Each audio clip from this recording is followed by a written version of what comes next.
Now I'm where I wanna be.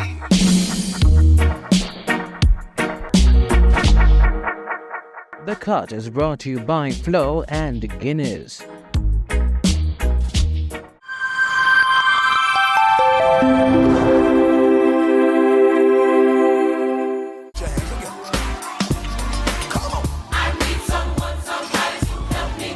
I want to zoom in, then I just like touch a thing on the side, and then this deal with the focus, okay, and then if I want to go up, down, round, tone, anything like that. But this not bad, DJ. When I set up this screen, no, look at that shot, that look good. I'm here, Deandra talk about iris, what that mean? Okay, I see. All right, got it. Where are you today though? Hey! Hi, my friend. I just stay right there, so look there. Watch out. I set up the shot today, you know. What you feel like? Yeah. What's up with you? We have time, so I'm just playing a little. Listen. Yeah. Come, we'll get ready to start the show. Oh, yeah, let's pray. Yeah. Ready? Father God, holy, righteous God, we give you thanks again because it's a new day that you have gifted us, Lord, and we know we cannot do this without you. Lord, insert yourself, intervene into what we are doing this morning, Lord. We thank you for your grace, for your favor, for your protection, for guiding all of us here, Lord. We pray that today will be an extraordinary day, and you, because of you, it will be good, it will be well done. Help us to work together. Thank you for these gifts and talents. In Jesus' mighty name. Amen. Amen. I like your outfit too. Hey, today, I want to talk to you. I want to talk to you, Tami. Why are you rushing us? We have 2 more minutes before we even go on air. I saw Nita going on a while. Yeah. No, your watch is fast. No, it's not. No, look for the time. It's not. Someone under the show is on. Hey, hold on. Wait there. No. I see. Oh, sorry, Nita. Come, get ready. Let's go. Oh, no. When tea time come, pan up. We don't want no tea, pan up. Only the bird. And we need a watch. Listen. Were you seeing all that, people? Oh my God. Sorry about that, guys. Nita, my sincerest apologies. We don't mean to not listen. I just thought we were just not ready. Hey, let me tell you something, people. Our floor manager, Mr. Nita, I mean, trust me. Yeah. He does a fantastic job of ensuring that we start on time. Yes, and we messed it up today. This morning, yeah. But that's why he's Nita. He keeps everything neat. Let's get out of the frustration and let's go to Why Not Wednesday headline. How about that? Let's do it. Let's do it. A man, you know this is not in Jamaica, right? Ready? Okay, ready. Man unicycles length of Ireland in 5 days, 5 hours, and 23 minutes. So an Irishman earned his second Guinness World Records title by riding his unicycle the length of Ireland, 308 miles. Eamon Keaveney told Guinness World Records the title for the fastest crossing of Ireland by unicycle appealed to him because it seemed like a perfect mix of daunting and ridiculous. Keaveney, who previously earned the record for the world's longest barefoot journey in 2016 and followed it up by climbing 10 mountains barefoot in 10 days, said he had never ridden a unicycle until he started training for the title. How wild is that? It's not like he's a unicyclist. Yes, he just did it specifically for this. Need a job. No, listen. Him need somewhere for go at daytime because him a walk up mountain barefoot. Him are the things what people do out of desperation. Talk to him big title though, Guinness World Record. You know what I realize about the Guinness World Record though? It's not hard. Like, we should get a Guinness World Record for singing tea time as much as we have. Yes, that is could I get it? We sing it the most time in the world. We sing the most time in the world. Yeah, on TV. Let's petition the Guinness Book of World Records. When you guys do it, you let me know. I'll support you. They're me with them thing again. And why you gonna ride the bicycle with one wheel? That's not a bicycle. I mean, there's unicycle. Some people can't even ride a bicycle, much as a unicycle. I can't even ride a stationary bicycle. Congratulations to him. He did something no one else has done. There's a Jamaican whaler in the past, Peter Tosh, who rode a unicycle. His son, Anatosh, rides the unicycle also. And you get a Guinness World Record for knowing that. All right, guys. So when we return, it's time for Wednesday service. TK, thank you so much for the headlines. Always appreciated. Yes, it's time for Wednesday service. Single, saved, patiently waiting. Single, saved, and patiently waiting. I don't mean that. Hey, But there's stick and somebody watching stay. who is single and saved and patiently waiting. We'll be back. Good morning to my daughters.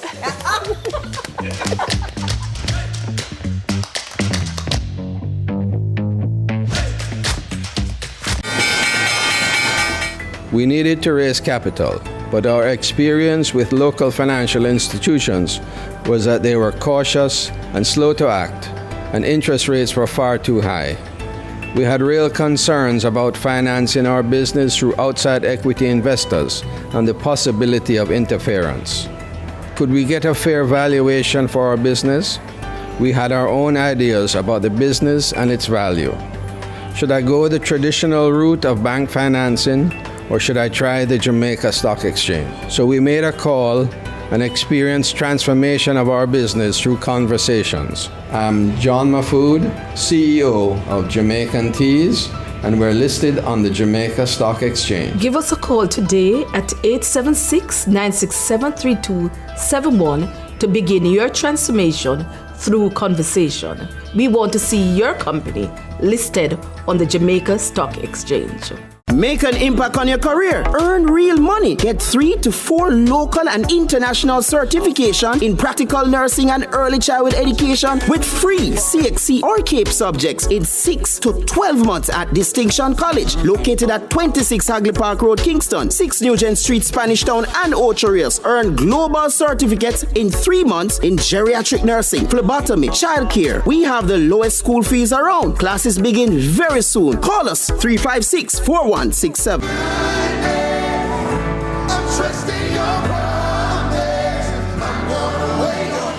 In Genesis 1:26-28, right? To know that you're in the garden, go out, be fruitful, multiply.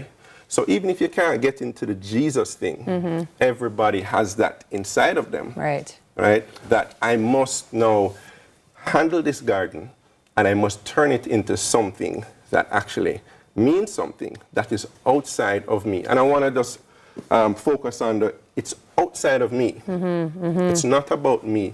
All the lights, the spotlights. You know, sometimes we get caught up in the spotlights and we think it's about us. But years pass and the lights dim. And you realize, hold on, I haven't affected anybody. I haven't changed anything. But someone single watching now and hearing that perspective, what would you want to say to them, you know, ultimately? What's the takeaway for them? I want to say that singleness is special. Right? But in your singleness, it's not about now taking the time to just shine the light on yourself. It's taking the time to find out about my garden. Right? If you don't find your garden, you're going to be left with one of two things. Right? As a man, and this goes back to Genesis again, you're going to be left alone. Right? So your garden means your purpose.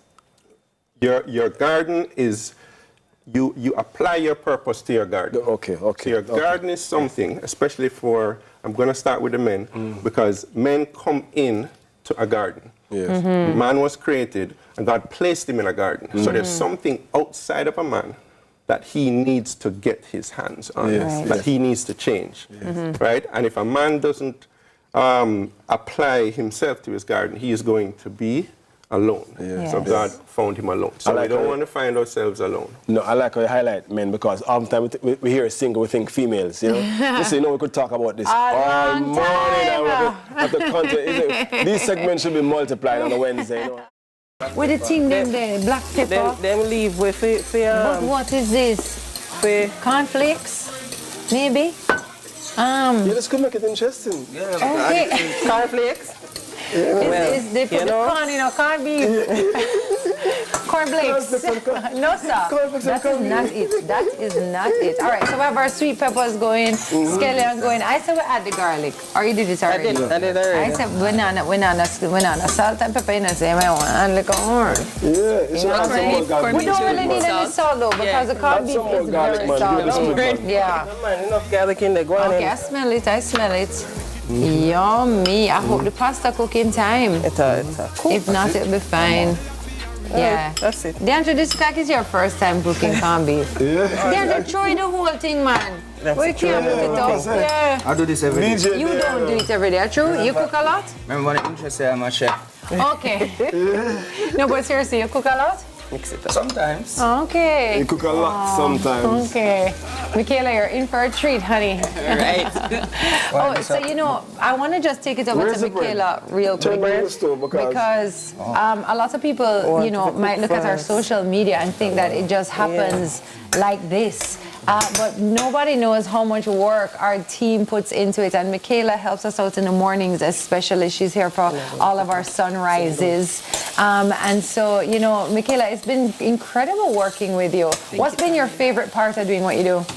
Favorite parts? I'd say really just working with you guys, everybody on set, so the hosts and the staff behind the scenes. I thoroughly enjoy working here because it's so fun. Everyone's so exciting and has such a great personality, and I think that's what makes my job significantly easier. So I really say that everybody behind the scenes is what So I let's tell the enjoy. truth now. Who give him more trouble, me or Tami? No, Who give him more Yes, I do actually. But there's a good reason why. It's good trouble. Yes. I don't mind the trouble at all. Oh, God. Well, we do our best. We love you. And the only reason why I give you trouble is because I have to rush when I leave to go take the children to school or whatever it is. It's not because I don't want to do the reels. I love it. Perfect. And I know we have another guest coming through door number one. Yay! What is it? What's this? Michaela, happy birthday. Thank you.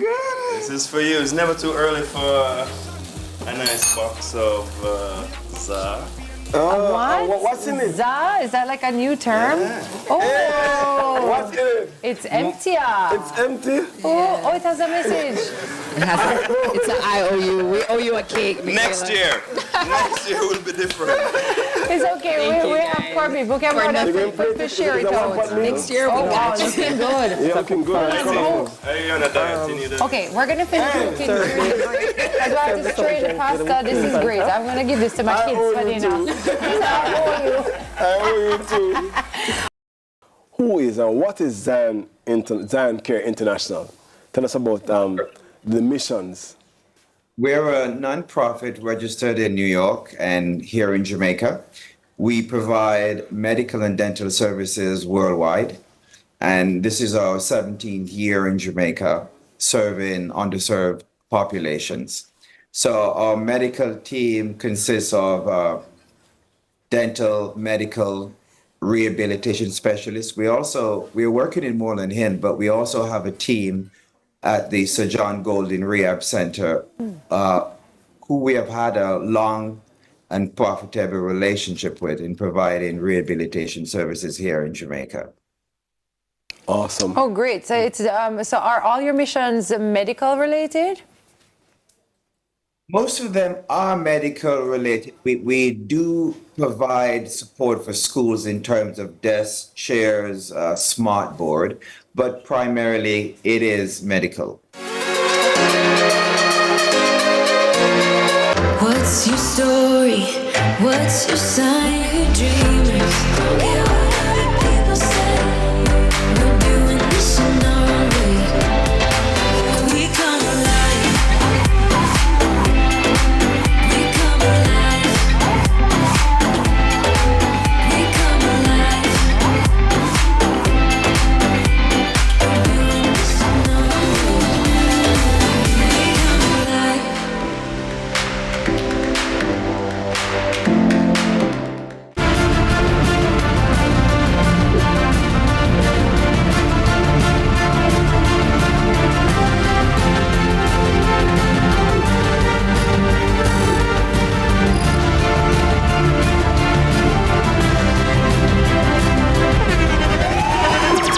the internationally acclaimed On Stage with Winford Williams. At a new time, Saturdays at 8 p.m. on CVM TV. So much more than entertainment.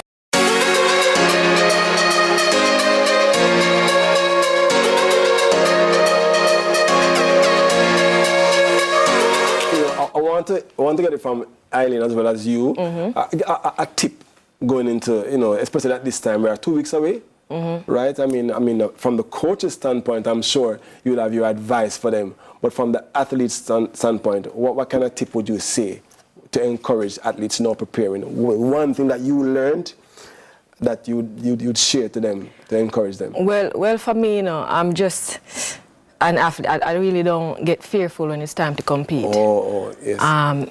The whole aspect of the Olympics is kind of on a serious level for most athletes, and they look at it larger than a regular track meet. Yes. Which in my head it's the same thing. Oh, so your approach is very different. Right, it's the same thing. It's the same size track. The only difference is more people might be in the stadium. So relax. Relax. That's very important. Right. Ellie, what says you? Pretty much the same thing Melanie said, but then I just add on to it. If just have fun, enjoy the process. You work so hard to get to where you are, and you and your coach did so much preparation, so your body knows what to do. So you just have to relax, because what they don't realize is that when you get nervous and tense, you must get tense. And tense muscles don't do anything. Relaxed muscles do. And you're running with the same people you run with throughout the entire season. It's just the name of the Olympic makes it a little more prestige and, highly anticipated. But just, relax, have fun, enjoy the process, do your best. A lot of times athletes go out there and try to run the other person's race, but just run your race and enjoy the process. Kind of like when I used to run, I shadow box or I danced. Bob Marley was always playing in my head. So just enjoy the process. That's easier said than done. If I was running this year, I would take that advice seriously, to relax, stay in my own lane. But Coach Michael, before we close, it's different from your perspective. What would you say to the athletes? Well, just to endorse what was said before by the athletes, yes, composure is key. Composure is key. The mental, physical, all of that is key. And as Aileen said, the more relaxed you are, the better you will perform. Let me tell you the point system. You get 3 points if you name the animal, but you also get 2 points if you also name the show, or the show where they're from. Okay, got it. Let's all right, go. if you get it wrong, I'll be passing on the questions, and there's a surprise at the end of this. All right, now number 1, please show the visual. Tami. I'm so happy because I just watched something on this. He's the llama from the Emperor's New Clothes, and his name was... It's a K name. Come on, you got this. Kazu. You're almost there. Judges. All right, well done. Tell me. That's right. Do you know, I watched something literally randomly last night on Disney Plus and saw that character because I've never seen that cartoon. To question 5, can we have the visuals, please? Oh gosh, Tami. I want to tell you I don't know who that is, but I know that the movie is Lady and the Tramp. All right, that is correct. Do you want to guess the character, I think? Let's try Bert. Yeah, Penelope. Penelope? I think that's really off. Penelope. Okay, next one. I'm ready. That's right. I don't know the name of this animal. You have to know this. But he is from the Princess and the Frog. That is correct. I too, what name of that And animal? that's a prince. That's a frog, a tadpole. I too have cable or internet tadpole. I too only read books. All right, 3 more points for Tami. Can we have the next visual, please? This is... The movie is about no, Tami, I don't know the name of the character. Yeah, this is a bit unfair. Tami have all the answers. All the children. Tami have the answers. I don't have Wi-Fi. That is a guy from this is crazy. But I don't know the name. His name. All right, his name is Flick. See there? Yeah, his name is Flick. What you going to do? When you know the answer, just click the buzzer. I'm gonna give you. Okay, that's fine. Let's do it. Let's go. Ready? Next visual, please. Ready. I know. from the movie Shrek. What's the name? The name is not IT. What's the name? And the actor was Eddie Murphy, And who the name? played that voice in that movie. What's the name? I'm going for the name. Hold on. This can't be real. I don't know. Donkey. First, not these shoes. Right. Okay. And you Who should want set us boogers, already. who want sneakers, Yes, who want proper Yes. athletic wear Yes. on the bike.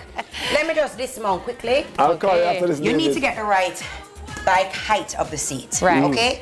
Normally matches your hip. So Right. you set the height of your bike. Got it. Once you're on the bike and you have the correct height and you're able to gauge that, once you have a soft bend in your knee. So this is how I tell people to check it. You straighten one leg, and if your knee bend, roughly 25 degrees to 35 degrees, just a soft bend in your knee. That's the right distance for your hair.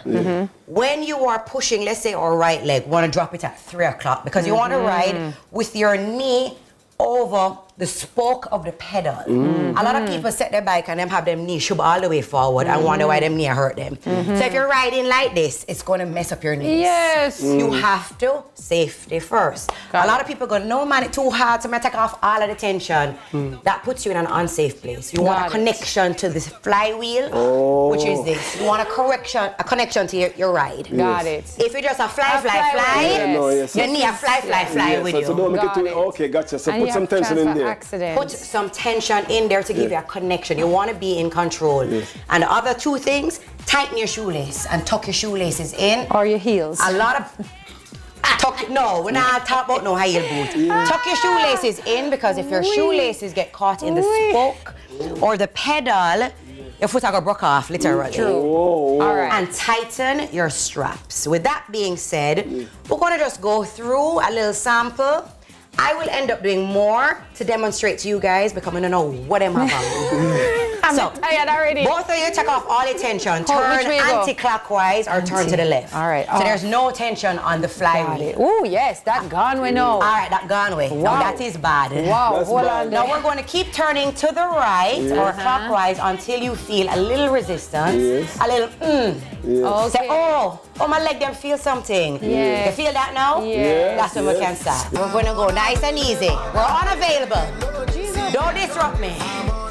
So we can step on the rhythm nice and slow. Ha, ha, ha. Or we're going to pick it up, double time, now. And ha, ha, ha, ha, ha, ha, ha. Shut it already. Slow it down. Step. All right, so we're going to keep it slow. Oh, slow now. Coming nice and tight. Oh, now let me give you a little fun with the hand then. Pay attention. Up, down, criss, cross. This is when I take it to indoor spinning, indoor cycling and not spinning. Up, down, criss, cross. Up, down. Now can we do that standing? If we stand, nice and soft.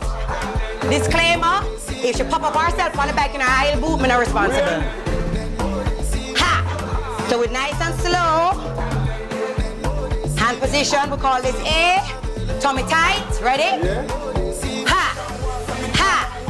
Ha! Ha! Ha! We know who do have no stamina in here. 1 year IT, we are never proud. Ha! Ha! Ha! Ha! All right, guys, the news is in. You are loving MTM on CVM. And for those who don't know, we are the Mitchells. I'm Wayne. And I'm Tami. And you can come along with us on our journey every Wednesday, 8 p.m. Right here, you can see it happening on CVM TV. Yeah, MTM on CVM. See it happen, man. CVM man. MTM man. CVM man. See it happen, man. CVM man. You're the sugar to my tea. Meet the Mitchell family. Our days get a little complex sometimes. Often so many things make sense, yet so many do not. We are being intentional about giving prominence to the big stories in order to clarify and enlighten. Lead Story explains who, what, when, where, why, and how. Lead Story with George Davis, weekdays at 6:30 p.m. on CVM TV.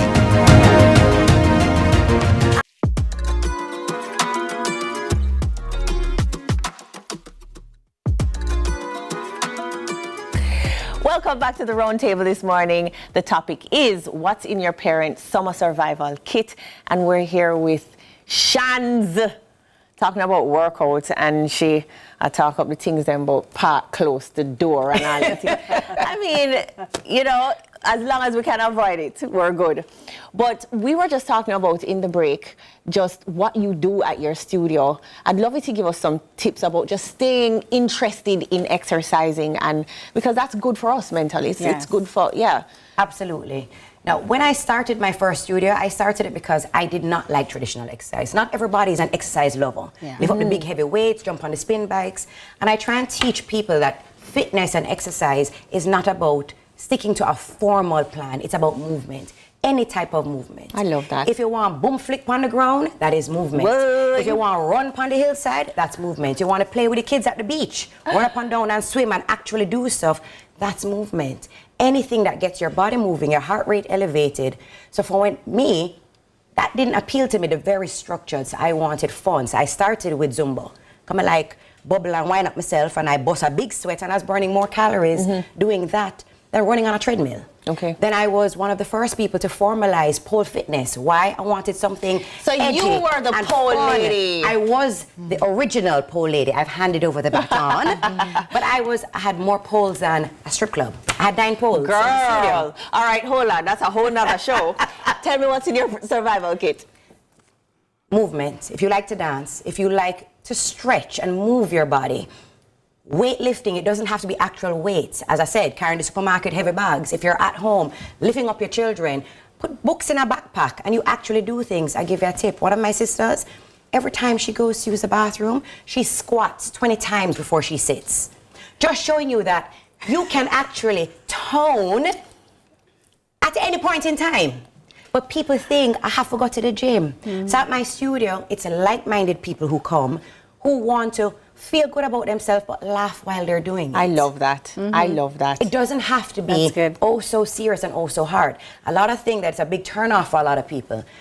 You say you're going to start to exercise, you go to the gym for the first week. You do 3 days and then your body pain up, you mash up, you get turned off. That's me, miss. You're like, me nah, go back. Yeah.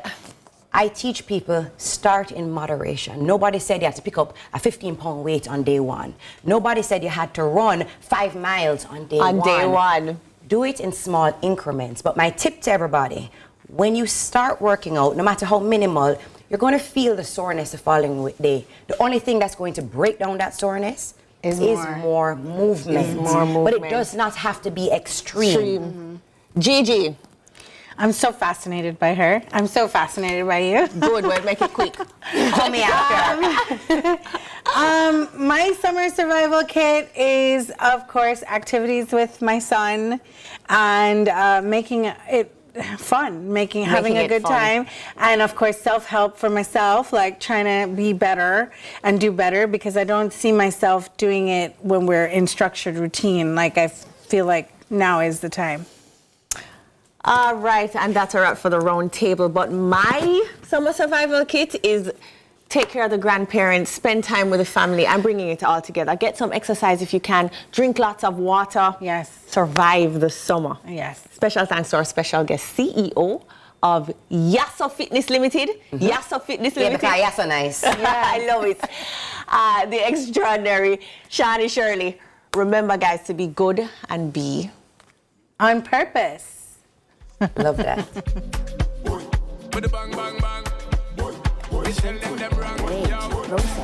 I'm unavailable. They know they see me. I'm unavailable. They know they see me. I'm unavailable. They know they see me. I'm unavailable. They know they see me. Say what you wanna say, do what you wanna do. I keep it 100% true. Games so you wanna play, can't stop a revenue. All lies when you tell me them hang you. I can't stand by and pretend to care about you when evil sent you. Say what you wanna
together and feel alright. One love, one heart.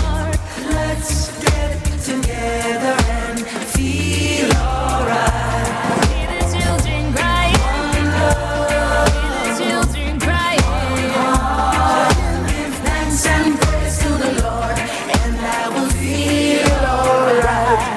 Hear the children crying. One love. Hear the children crying. One heart. Saying, give thanks and praise to the Lord, and I will feel alright. Greetings in the to near one and all. Yeah. You dig? You dig?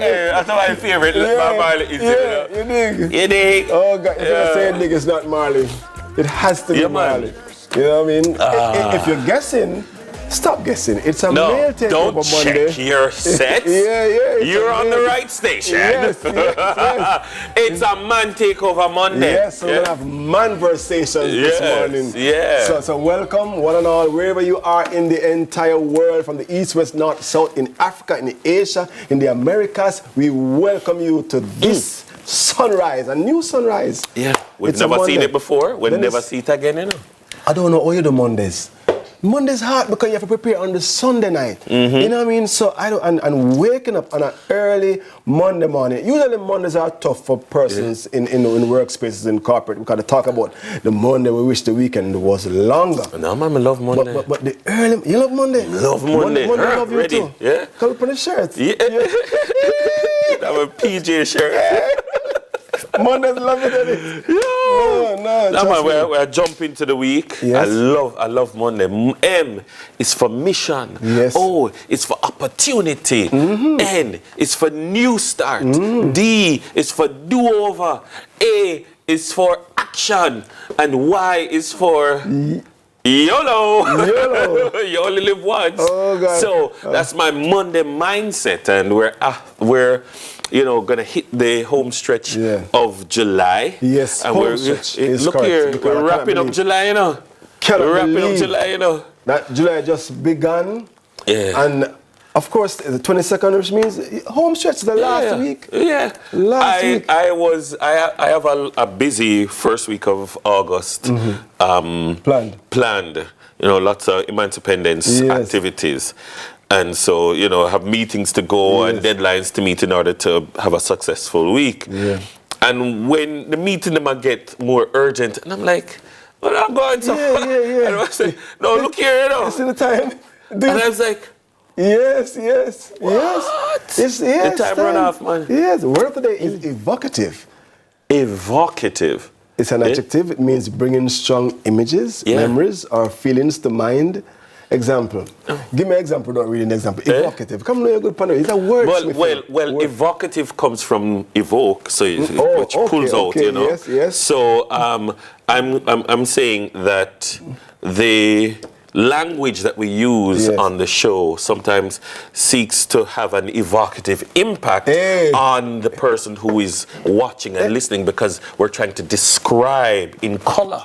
In color, what we are seeing. Yeah. What he did was we use evocative language. Evocative language. Yes. The Calypsonians they sing extemporaneously. On the spot. We call it on the spot. We call it freestyle. Off the dome. But let me just tell you what is on the screen. The sunrise montage has powerful, evocative visuals. Yes, that is true. That is true. That's true. Yeah. Yeah. So what happened on the weekend? Some fest happened on the weekend. I went down and I had a good weekend. It was a week. I enjoyed the different performances. You saw both nights? Yes, I did see both nights. I enjoyed Saturday night more than Friday night. Friday night wasn't bad. There were some good performances. Which other capacity?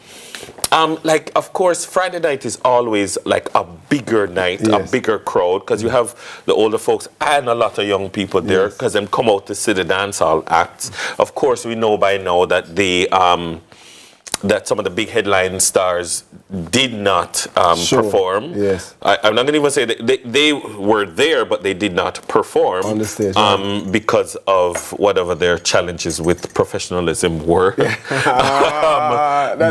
But you did see it that's even very tactful.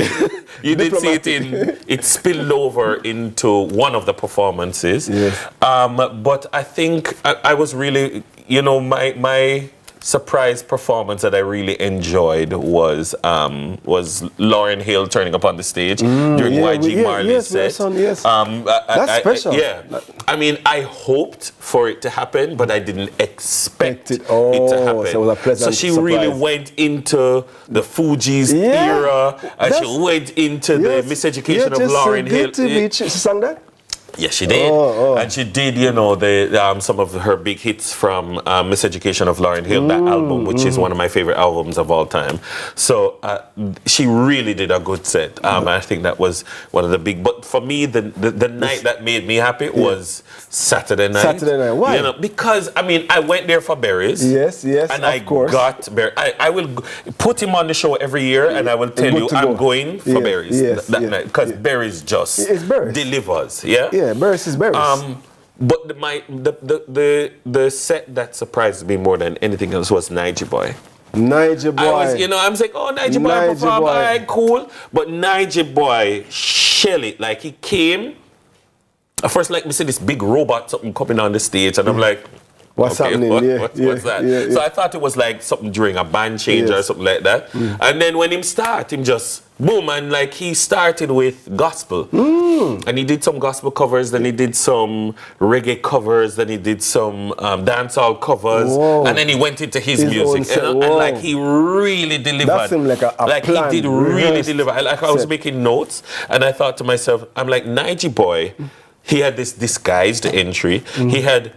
He showed excellent vocal range. Like he really he can sing. Absolutely. And I thought that was excellent. I loved his transitions between songs. Yes. So clearly he planned out his show and he delivered his show. Well, I wasn't there, but I heard they honored him, which is good. The Continental boss, Niger Boy, was honored in his hometown. Yes. And as a youth from Flanker, and he did. And one thing with some fest, Moby come out for them artists. So like Moby will always support like TJ. Like when Tami Lee's on stage, Tami Lee get the support, and you see the energy of the crowd change. And you say, oh, this is a Moby crowd for real. Babyface was just excellent. Phenomenal. Excellent. A lot of times foreigners come and they perform songs that they want to perform, and I always say, sing the songs that we know. But did he... So that's one thing that I made a note of. I said he rehearsed his show. Because him come and know which one of the songs the Jamaican crowd love. Because you go out Spain and maybe the Spanish crowd have a different set of songs with them love. But what he also did was he went into some hits that he's written, because he has over 200 hit songs that he's written. He sang including and the song that he's written, So he did that. Movie soundtracks. Yeah. He went into Waiting to Exhale soundtrack. So he shell it. I'm happy to hear that though, because rarely hear a foreigner come and have that impact. No man, he did. And I think, I did mention on Friday night, Dexter Daps was Dexter Daps. He was Dexter Daps. And there are some people... The ladies them typing Dexter Daps in the chat right now. There's another performer who named Diani. I think him a try for be the Dexter Daps. He put on a show of a particular kind that I'm not able to speak about on morning television. And I was like, all right, Diani. All right. I see you. But you get a mention, which means it was memorable. I mean, there are some people who, I never say, I was like, all right, Diani, do your thing, It was very gentleman's club like. But I'll leave it there. But all in all, it was a good Summerfest. I want to digress and mention I saw Ewan Blake a video. It was a short interview that he did. He was saying that he is not respected by Jamaicans here in Jamaica.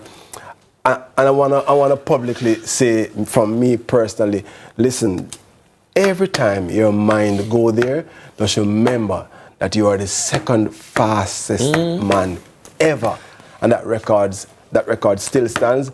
And just remember, what you have done, because it's easy to focus on the naysayers. That's very, very easy. But I want to encourage him to just focus on his achievements, and when the history books are written about our achievements, your name will be in it. Yeah, but I mean, sometimes I wonder, because we hear it like in football. Oh, he doesn't get enough respect. This ex-baller doesn't get. What does respect mean? Like, what does respect feel like or look like? So for Johan Blake, who's no longer like a very active athlete, another generation of athletes, like, what is respect? I mean, is it accolades, awards? Is it maybe like a when statue? Maybe a statue. I mean, no, but did he rise to the statue level? Because I mean, there was a. Well, that's another discussion. Well, you understand? Let's talk to the Prime Minister about that. And today is his birthday. Today's the Prime Minister's birthday. Andrew Michael Holness. Yes. Happy birthday, Prime Minister. MP for West Central, St. Andrew. He was the youngest Prime Minister. He's the current Prime Minister. And among his greatest accolades, he attended St. Catherine High School. He was head boy of St. Catherine High School. Who else attended St. Catherine High School? Julian Holness. I might went somewhere else, but listen, happy birthday to you, sir. Yes, sir. Absolutely. And of course, another politician, Dwight Nelson, he celebrated his birthday. The late Dwight Nelson. Yeah. He would have celebrated his birthday today also. All right. July birthday. Lord, I got to keep on moving where I can be found. It's a mix. Junior Gang celebrated his birthday on the weekend, July 21st also. And if you're guessing, Junior Gang is the son of the Gang. Elder Gang. The Elder Gang. All right? So we're going to have a Junior Gang mixtape. All right. Let's go to the mixtape. Yes. Is life changing, and I couldn't be the same without you, darling. Your love is life saving. You always catch me when I fall. When the tour bus drop off and all light lock off, and I'm a mere mortal again. Promoter belly full and all the fans gone home. I'm glad that you're more than a friend. When your love is life changing, and I couldn't be the same without you, darling. Your love is life saving. You always catch me when I fall. You never hear a wedding muffin say. Drunk through the valley of my tears and sweat, and still it's such an even night and day. And can't find a girl who looks so lovely. Who set the standards beyond prestige. Your beauty blended in us like the sand on the beach. You should have given a showcase where y'all did by police. Me take 10,000 chariots just for each. Well, me see she blush then she ball good grief. One Junior Gang is living masterpiece. My sweet Lord, I really wanna know you. I really wanna go with you. I really wanna show you, Lord, that it won't take long, my Lord. My sweet Lord. Oh, my Lord. My sweet Lord. Baby love, I think the texture of your skin would complement the leather when you're stretching out upon my plush upholstery. Think my tone of voice would complement your ear when I tell you to come here and I hold you closely. Early enough for the girls when I'm feeling thirsty. Think a sweet boy, my bitter like thirsty. Loving she a give me when she reimbursed me. In a middle day she want me night nurse me. Pushes in man is low, good God have mercy. Style when me give her newer than Jersey. Several times a day like we a plan a nursery.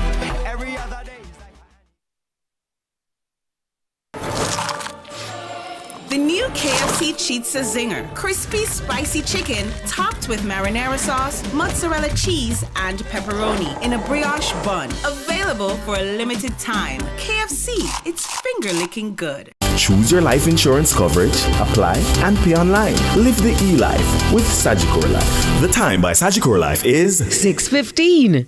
We believe in golden years that shine bright, and nutrition plays a vital role in keeping our seniors healthy and happy.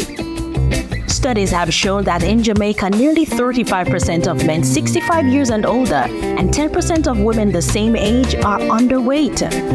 As we journey through life, nutrition remains essential. But as we age, it becomes even more crucial. Many older adults face nutritional challenges, and inadequate nutrition with the management of non-communicable diseases contributes to or worsens their well-being.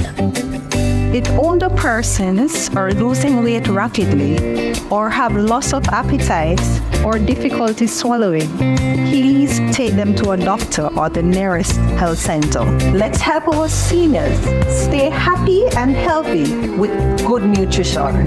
This is a message from the Ministry of Health and Wellness. See it, want it, get it at Coors with up to 30% off furniture and electronics. Get a free soundbar with the purchase of a 75-inch TCL Smart TV. Purchase a Blair Lounge set on credit and get a free Samsung Smart TV. Enjoy the games with Smart TVs starting at $22,999, lounge pieces starting at $25,499, and Apple iPhones starting at $79,999. Shop now, pay later. Get ready for the games with Coors. Bringing value home. Offers end July 31. Conditions apply. Rainforest, I go give you plenty healthy ways to switch up your meals. Fresh flavor, that's what I need. A new recipe every day of the week. And look how good me feel. Come catch the vibe. Rainforest, catch the seafood vibe.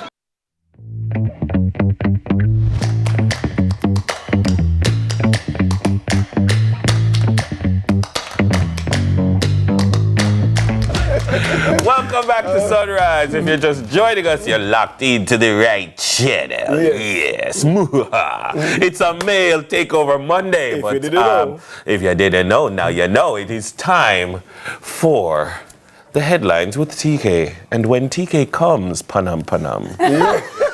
We don't want bad news. Panam panam. Only the news. Panam panam. It's a remix.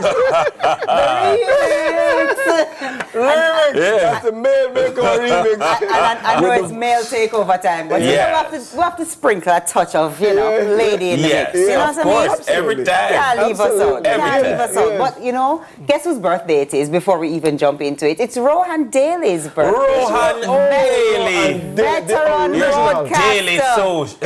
Right here at CVM, been here Who's that for person so posing back long. beside? Go back to the previous image. That's legal life. Who is that person posing, standing outside of the stable beside Roy? Rohan Daly. Remember, when you replay this tape, remember who said what, right? Happy birthday to you. It was yesterday, so hopefully he had a wonderful day. Sending you lots of love from your CVM fam. I won at the races. Hey. No, run in this business long time. Hey, look at the throwback images. Veteran in the business. Run read sport with me in high school, you know. Yeah, man, absolutely. As a veteran, you know. So you look at the man and you say, good afternoon, sir. Yes. Big up Ron Daly, the original. Yeah. But let's jump into the headlines. Yes. Let's see what was happening over the weekend. So Joe Biden pulls out. President Joe Biden announced yesterday that he will end his presidential re-election campaign, bringing an abrupt conclusion to his 50-year political career and scrambling the race for the White House just 4 months before U.S. Election Day. Biden has endorsed Vice President Kamala Harris, who, if elected president, would be the first woman, the first African-American woman, and the first Asian-American woman to be nominated by a major party for the presidency, a feature made particularly significant locally given her Jamaican descent. That is pretty interesting. And of course, it makes the race even so much more interesting with all that was happening. Recently happened. It's been a very eventful. President Trump, all that is happening. All eyes are now on the elections that are coming up. Well, let's see who. I think, I don't know. You think it should be open? If it should be, they should open it, because I don't know that Vice President Harris is necessarily the best choice. The Democratic Party is going to have to weigh. They're going to immediately start doing the numbers. I'm sure that the pollsters have been in the field, and they've been in the field from before to kind of say, all right, if not Biden, then who? Biden, they wouldn't have taken this step if they didn't have some idea of who. At this stage, this late in the campaign, in order to go up against Trump, I think you need somebody who has executive experience. And so they may not opt for a senator, they may opt for a governor. So mostly the candidates are either senators or governors.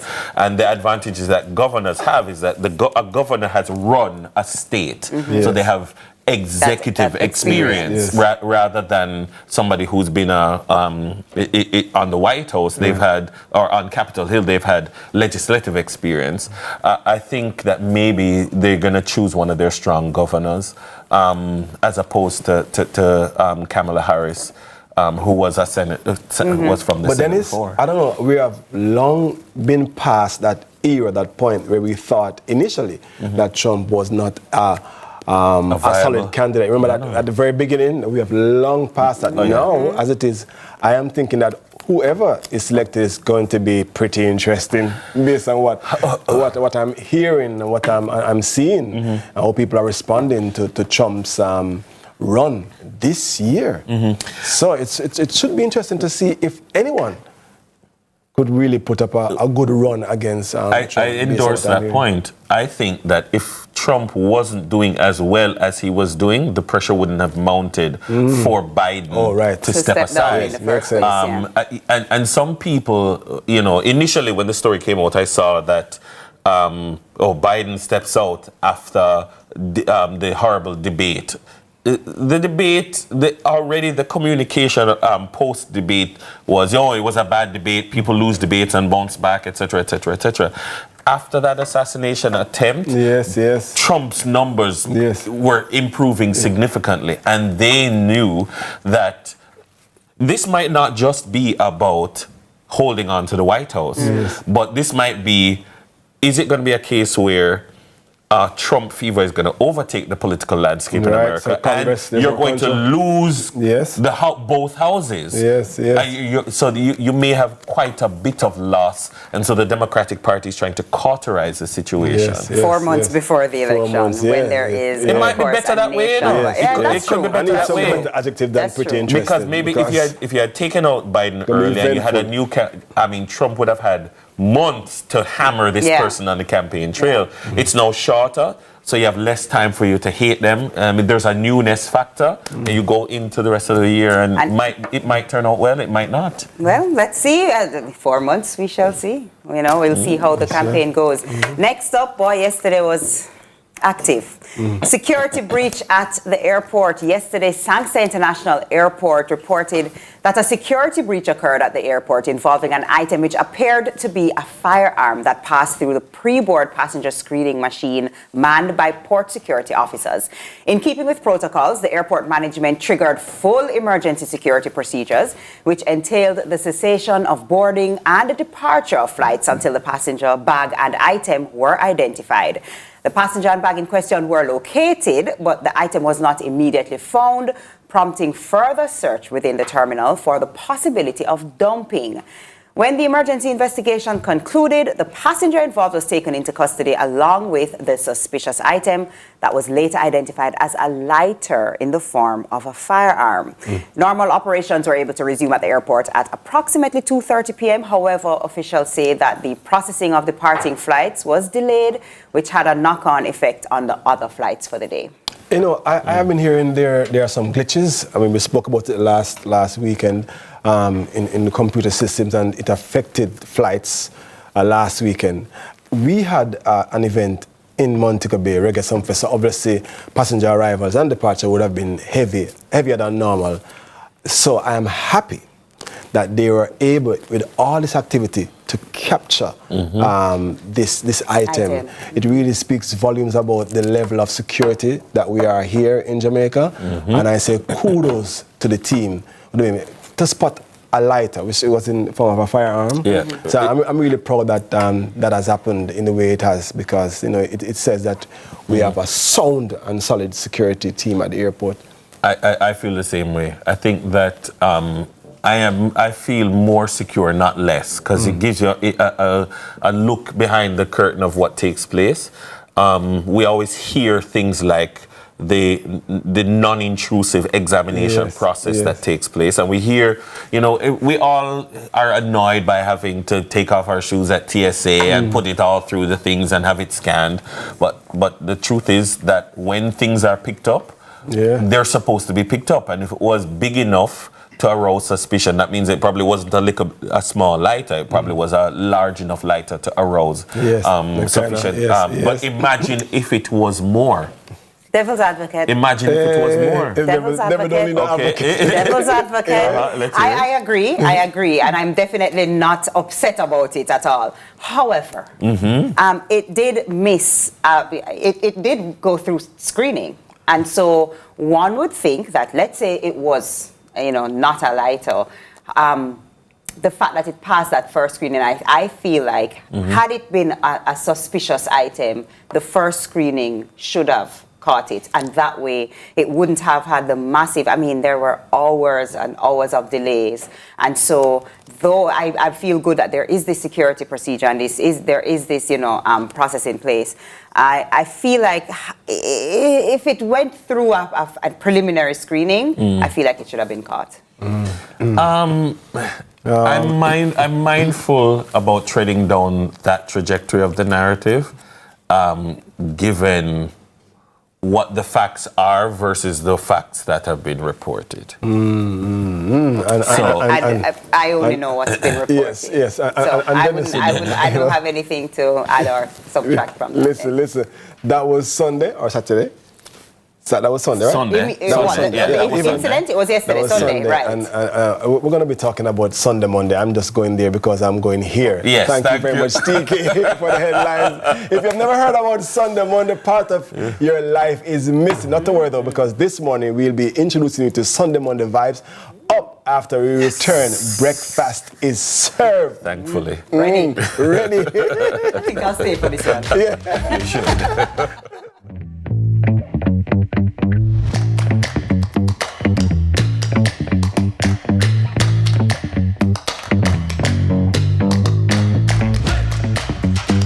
Partners Limited, in association with the Jamaica Stock Exchange, present another highly anticipated Realign Business and Investment Conference. Join us at the AC Hotel Kingston on July 23, 2024, and let's rewrite the future of business together. This year's theme is Removing the Barriers, Bringing Together Investors and Entrepreneurs. Hear from Dr. Marlene Street Forrest, the Honorable Michael Lee Chin, Mr. David Mullings, the Honorable Talia Lynn, and Mr. Anton Edmonds. Register online at entrepreneurs.com/realign or call 876-286-0501. Look who we have in the cut. No, today episode I got nice. Legends, Senator, my longtime brethren, the great, all-star, the king, and the man himself. Salute! You know, as man, we're not too go specialist, and that's the pinnacle of the problem. We want some new era. Do what you love and you never work a day in your life. Lie! You work till you win. It was pandemonium. Country people can't relate to me I talk about. What you think about me no matter, you know. What matter to me is what me think about myself. Man United, you know. I don't care what a man wants to say. You know, man. Yeah, man. You know, man. You finished? Yes, we finished.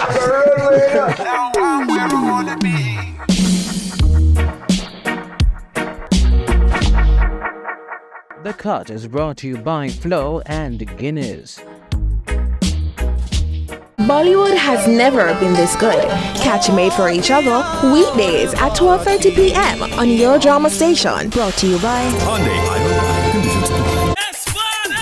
John Mark! Celine, where you going? We can't say we're a friend now. Celine. We have to take on the road. Yeah, man, we have to take out the same way. All right, Lord, thank you so much for this day. Me, I do the work. Yeah. And the people, them accept it.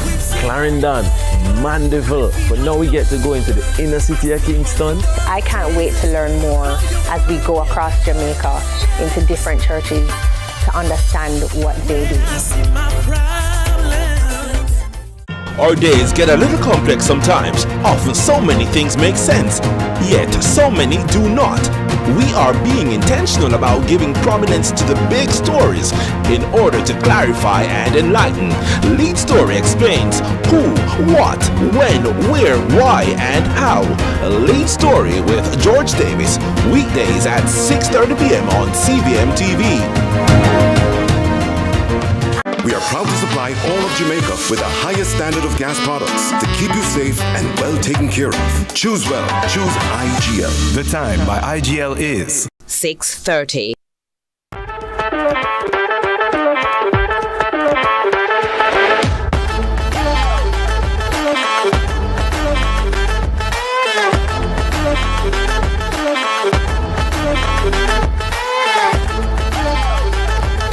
Now listen, if there's one thing about Jamaicans, we don't play with our Sunday, Monday. Whether we're remastering it for breakfast, for lunch, or dinner this morning, we're joined by owner of Lunch by Dane Smith, who is going to show us. Can you imagine going to show us? You know, we're going to show him how to elevate our Sunday, Monday chefing skills. It's a male takeover in the kitchen. Welcome to Sunrise. God. Big up. Listen up. Welcome to my kitchen. All right. Yes. All right, so this morning, guys, we will be doing a jerk chicken omelette and also a leftover shrimp. You know, maybe have something fancy on a Sunday. You kind of want to keep some more and enjoy it again for the next day. So we'll have the jerk chicken omelette and also a shrimp omelette this morning. All right. So first of all, we'll use 2 eggs. All right. I know black gloves are more popular in the kitchen. The chef, them, if you now wear black gloves, you're not really looking like a modern chef. It gives you that image. As a man, you have to have the image. For real. Because back in the day, they usually say that it's the women who are always in the kitchen, but I find that the men are the better cooks now in my household. You can say that still. I don't. I also. Listen, I don't want to toot my own horn. Who said it? I never said it. I'm just saying, you know. But Dave, I mean, in terms of you moving towards becoming, taking your, chefing up for other people. Yes. How you move to and transition to now being a chef? Because I get to understand. Say, I used to cook for people on Chancellor Hall. Yes. So how it started out. Just a little bit over 5 years ago, I'm just saying. Okay. Moved on to Chancellor. Them time there we don't know nothing about cooking, you know. But we had some friends and everybody wanted to have these fancy meals, and every Thursday, Friday, Saturday we'll be cooking. And my mother phone just boom down and I'm like, Mommy, I hold this cook. Oh, yeah, just I hold this cook. So people add in the onions and the green and the bell peppers, the green bell peppers. And also we will add the leftover shrimp. This is the shrimp omelette? Yes. And also a little bit of pineapple. I know that there are persons out there who will say pineapple does not belong on pizzas. I'm not one of those persons. I believe I believe in a pineapple. I believe in a pineapple. Yes. Pineapple on everything. Every single thing. A little tomato. So you can have pineapple chicken? Of course. Oh yeah, what anything you want Chinese restaurant, pineapple chicken. Yes, man. All right. You're self-taught. What does that mean? Someone watching right now say, okay, then I can be self-taught too. It means I'm going to burn up food until I get it right. Just saying. And I mean, for persons out there who would love to start something in terms of learning to cook, there's always YouTube. We're living in a modern era. There's a lot of chefs. A lot of chefs on YouTube. Go-to channel for cooking on YouTube. Is there a particular go-to channel or you just No. So once you open my television at home and you go onto YouTube, there's these random food channels. That the algorithm realizes you're big on there you go. Then you see notice that most hotels, right, in Jamaica and outside, the executive chefs are not female. That is true. They are males. That is true. I'm wondering why it is that is so. Listen. When in our households, everybody talk about their mother cooking. My mother cooking on the best cooking. Can you imagine when I play on the football field, every man said their mother cooking on the best cooking. And nobody wants to Never seen admit father cooking yet. that their father's cooking is absolutely divine. Well, let me tell people, this looks good. All right. And so we've used up ingredients, little things that we would have had from before. Yes. And we've made it special. Well, your omelette, and you have a chicken bowl. So in that chicken bowl, It's a soup? No, it is actually mashed potato with a coconut reduction. That's just a fancy way of saying coconut sauce. And with green peppers, a little bit of onion, carrots, This is the chicken all bowl. shredded. Can we get a look at it? It's Sure. warm. You look like you just make it. No man, you just warm it up in the microwave. Leftovers. True. And you just pop it in the microwave, and there you go. Oh, it looks good. Look at that. Careful. Me can't taste it because that's gonna eat that one day. Jaja. All right. So where can people find you on social media? All right, so on Instagram, it is Lunch by Dane. We are at Foodtopia every single Thursday evening at 8 Stanton Terrace from 5 to 12 midnight. And we are also at small events including Vernon Field, every race meet. We do food down there, wraps and bowls, so you can always come. And we also deliver on Wednesdays and Fridays in and around Kingston. So you can contact us at Instagram at Lunch by Dane or 442-4163. So then, do you cook at home? Little tin mackerel and rice. Good tin mackerel and rice. For myself every day. Let me ask you something. It's Sunday, Monday. You know when you boil dumpling when I was growing up? And then you fry it over. I mean, that is something that you do? Of course. Does it fit into the Sunday, Monday? Listen, growing up, Miss Artie, wonderful lady. That's my grandmother. And I can tell you that Miss Artie. Miss Artie. Yes, man. And she made the best fried dumplings and also the best fry over. But you know, she don't call it fried dumpling, though. She call it Johnny cake. Johnny cake, yes, man.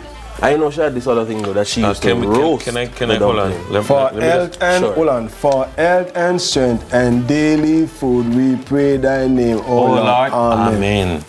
Right, go on, continue. Yeah, man. So Miss Artie made the best Johnny cake. And also she used to have this thing where she roasted those cooked dumplings. Oh, you should try. Roast? Oh, yes. Yep. And what kind of stove? On wood fire. Wood she fire. never have no stove. The only thing is that she lost her leg a few years ago, so it slowed her down. So that's probably the only reason why she doesn't do it now. Yes, man. Tell me now, Dennis, because it look good enough.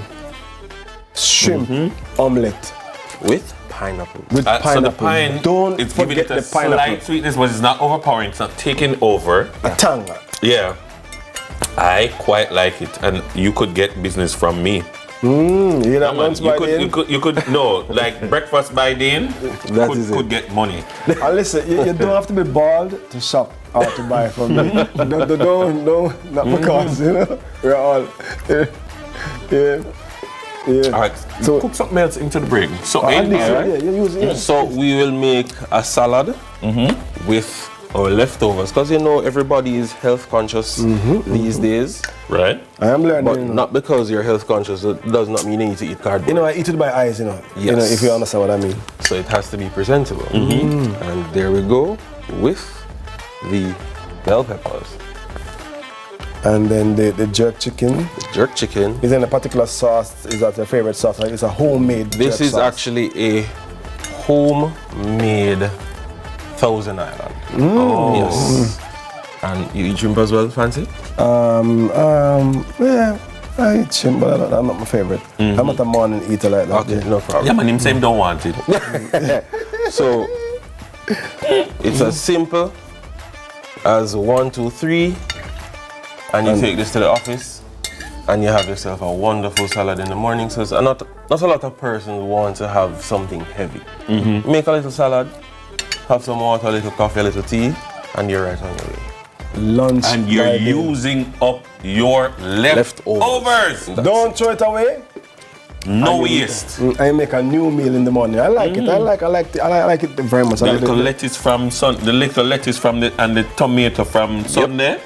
Piece of chicken. That's a salad. I remember everything short now, so you have to ensure that you reuse as much as possible. Yeah, absolutely. Yeah, that's true, especially now. You know what I mean? And Going out to all my peeps in St. Elizabeth, I want to wish them a speedy recovery from the impact of Hurricane Beryl.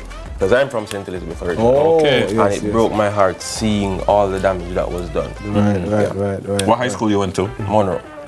From here, I want to Monroe. Yeah, I concur. I completely agree with you, and my heart goes out to those persons who are still recovering. And what we're learning this morning is to have to take one hand. Make fashion. You used to make corned beef soup? Of course. Look here. You really went to Monroe. You really went to Monroe. People, we'll show you another time. For the record, I don't know about corned beef soup.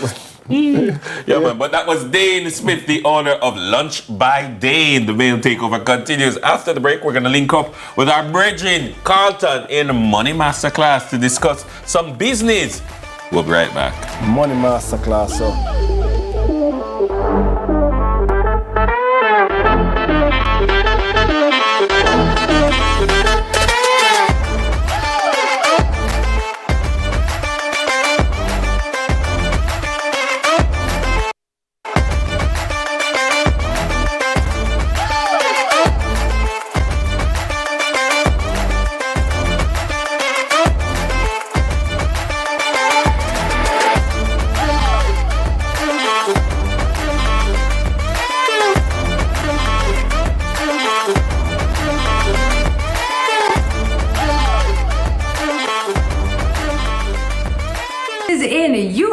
MTM on CVM. And for those who don't know, we are the Mitchells. I'm Wayne. And I'm Tami. And you can come along with us on our journey every Wednesday, 8 p.m. Right here, you can see it happening on CVM TV. Yeah, MTM man, CVM man. See it happen, man. CVM man, MTM man, CVM man. See it happen, man. CVM man.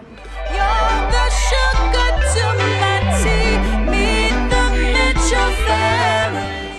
It's the evolution. The Miss Universe Jamaica Beauty Fashion and Wellness Pageant 2024 is back again. Bigger, better, and even more exciting. Come out to the Grand Coronation Finals at the AC Hotel Kingston and see in live and living color special guest Miss Universe 2023 Shanice Palacios, Miss Universe Jamaica Dr. Jordan Levy, and a host of other luminaries as this year's amazing array of beautiful contestants battle to represent Jamaica in Mexico this year.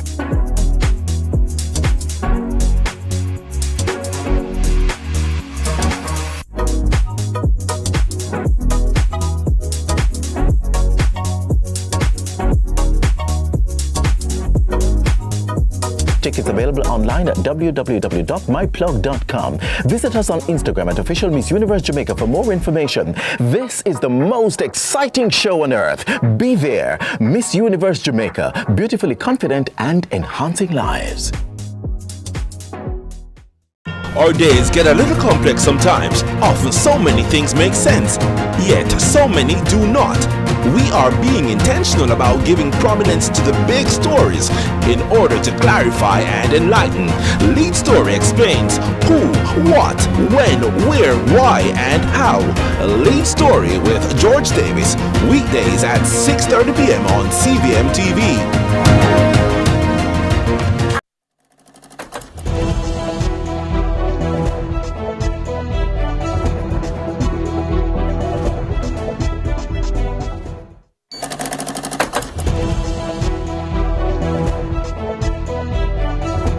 All right, well, starting and maintaining a business is no joke, especially when it comes on to cash flow and capital. For 13 weeks, Carlton took us to the street where we were introduced to a myriad of businesses in their various growth stages, from birthing the idea to staffing the right people, and the list goes on. Well, this morning, Carlton joins us to break down 8 business and financial tips for small and medium-sized enterprises, or SMEs, and to help them scale and maximize growth. That, Carlton, was one of my favorite aspects of Corner Office. Nice. That was one of my favorite aspects, learning about it, but also, giving to them. Because that is one thing to listen to their story. Yes. but how can you make them better? So what are some of the things that you were able to share with them as SMEs? All right, next morning, gentlemen. Monday, male are taking over. We're taking over the set this morning, which is very good. But as Dennis mentioned, over the last 12, 13 weeks, we were on the road with corner office, and we stopped at different places. I see, and I liked it very much. Nice. So we met persons at different levels, of growth in their business. Some were just starting out, some were in the middle of, things are going. But we recognize that there was a need for small businesses. So if you are on this morning, if you are viewing, or if you know somebody who has a small business, call them. Put a TV on CVM right now to hear how you can scale your business. SMEs. Yes. So number one, I realized that you need to define your niche. Who it is that you are serving? Because guess what? You cannot be all things to all men. You're not Jesus Christ. You cannot. It's not possible, especially when you are a micro business. So you cannot be selling to everybody. You generally do not have the resources to market to every single person. So define your niche. Who are you targeting? Who is your target audience? Who are your group of customers with similar demographics that are possible or most likely to purchase what you are selling, whether it's a good or a service? So you want to do that. You want to also focus on your product and service. A lot of times as entrepreneurs, we just want to get into a business. But do we want to spend time to define the product, refine the product to ensure that what we are offering the persons are of good quality? Whether it's a product that you're selling, a physical product, or it's a service, ensure that what you are offering the people is worth the money that you are selling it for. So whether you are an MC, or you're a host, or you're a beautician, or you're a makeup artist or something, ensure that what you're bringing to the table is of good quality. It's world-class standards that people feel positive and good to want to spend their money to get this product or service. Spend the time for that, all right? Number two, when business is going on well now, you have to start tracking what you are doing. It is so important as a business owner that you track your expenses, you monitor your income, because you need to know how your cash flow is going. And sometimes the biggest challenge in a business, limited cash flow. You don't have enough money to buy back goods. After you sell the goods, sometimes the money come in, the money go back straight through the door. You know why? You are not tracking what you are earning and what you are spending as a business owner. Number three, which is even major, or even more major, let me say that, is not separating your personal money from the business money. And it's so important that we are doing that, because especially when you're a sole entrepreneur, you're a one person kind of thing, you think that every money that you make is your money. But picture this. You are an event host, both of you do these things, but with that you have other expenses.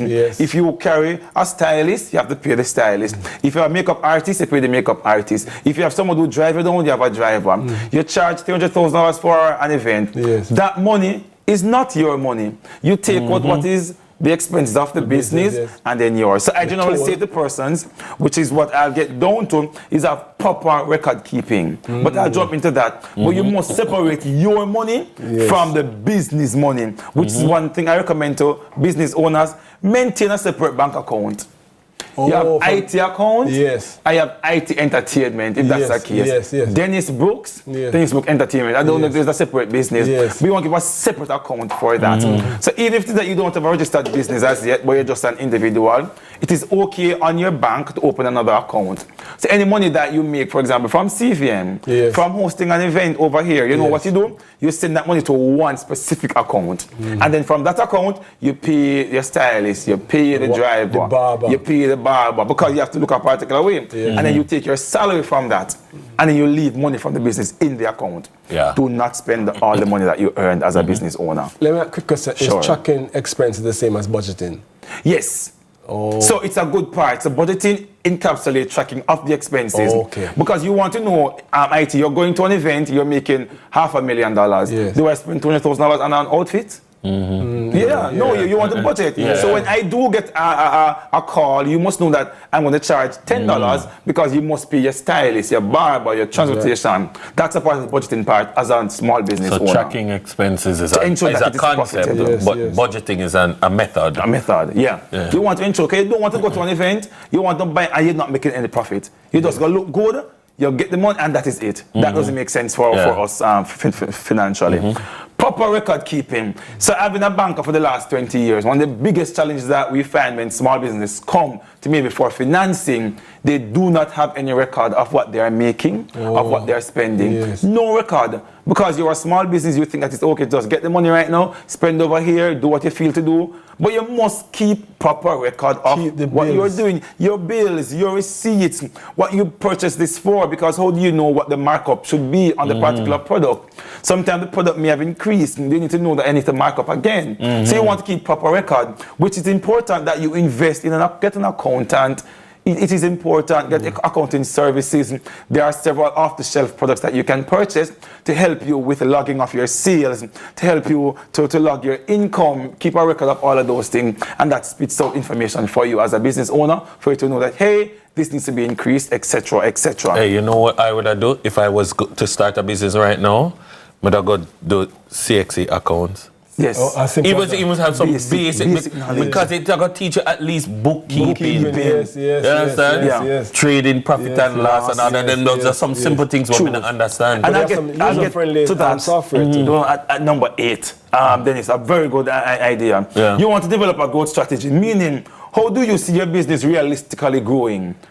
What kind of income you think your business can start making? So as a simple person again, who's a one-man shop sometimes have a too big of a goal. Meaning, remember, you are just one person. You can only do so many things in the 24 hours of your day. So it doesn't make sense you want to do 10 events this week if you only have 2 hours available based upon your schedule.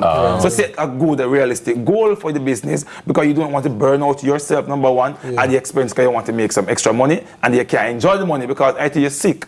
If you're overworked, you're sick, you can't enjoy that. So you want to ensure that you are doing that. Build multiple revenue stream as a business owner. So when we went on the road, especially when we met the young lady in Portland, so her main thing may have been just a funeral service, you're looking at the body, but they started to do programs. You do the 9 nights setup. You're doing different things surrounding the business. So even if it's that you do not want to just do the 9 night, you can do the funeral only. You can do the funeral and the 9 night. For persons who were selling the soup, they realize that people come to buy the soup, they ask for corn. Then put corn on the thing. All of these things are related, but there are different streams of money coming in and do not just depend on one. Just in the event, anything can happen. And then it's a very important point. Continuously learn and adapt. So if you are going into business, it's okay to go and do a course, which will actually help you. You're a makeup artist, go and do a course. You are an event host, it is okay to sharpen up your skills here and there to ensure that the business is growing. You're making drops, it's okay to go back to school, go learn how to get some culinary skills to improve the product. Don't just depend on what you know. And always be open to adapt. Because things change, the environment changes, and we just stay still. We just stay still one place. I know what's that as a business owner. And my last point, I know I said 8, but the last one I want to raise is focus on the people part of things. The service. I am on TikTok so often, and I see people just complain about when they interface with maybe beauticians or their barbers or people who are selling goods and services. The people element of in small businesses, in major businesses, in macro businesses is just lacking. But as a small business owner, you have to ensure the people part of things don't pat. People part of things also includes the people who work for you. So when you treat people well, guess what? They will treat your customers well. But if you do not have staff members that you are interfacing with every single day, and you are the person operating the business, ensure you have manners. Ensure that when somebody messages you on social media to get information, ensure that you're answering. If you are selling goods and services, put the price. People don't need to be messaging you, what is the price you are selling? So ensure that people are aware of what that you are doing. But even if your price is not listed, when they reach out to you, Dennis, ensure that you are treating people good. They come to your establishment as a small business owner, a small shopkeeper. Treat people well. You know, good morning. Business solve a problem. Dennis, you know, so we can create a business right now. You know, you're very good at communication. You're very good as a teacher too. And my personality, you can bring it. I mean, Carter can be the face of the business. You know what I mean? I can't talk the money part. And the financial management. Controller. But we would have solved the problem of customer service. Because we need better customer service in Jamaica. Can you imagine a company that trains persons, and then we go to all the companies and train their staff who deal with the people. Oh, it's just a small business. Let me stop talking about this. Yes, keep the idea. Close to you. Close to you. It's recorded on this. But it's so important. So I want to encourage small business owners, especially focus on the, I put it last, because I wanted to put a lot of importance on it. Ensure that you your service that you're giving is top tier, and trust me, that will allow business and customers to come onto you when it is that you are offering excellent service. Yeah. So, if it is that you need more advice on how to scale your business, start investing for your business, you know where to find me. My name is Carlton G. Stew on all platforms across social media. Link up to help you grow your business and your finances as well. Yes. All right. Yes, Carlton, I'm going to link in. I can have 100 US. 100,000 US? Yeah, I think. 100,000 US. Set again. 100,000 US. Hallelujah. Little is much. Thank you, Carlton. Always. I learn when I watch and I learn when I'm here. I really appreciate it. I'm not speaking for myself. I'm sure you are saying the very same thing too. TK is on standby with the news, so we'll be with her in a very short while after this break. More on Sunrise Male Takeover Monday.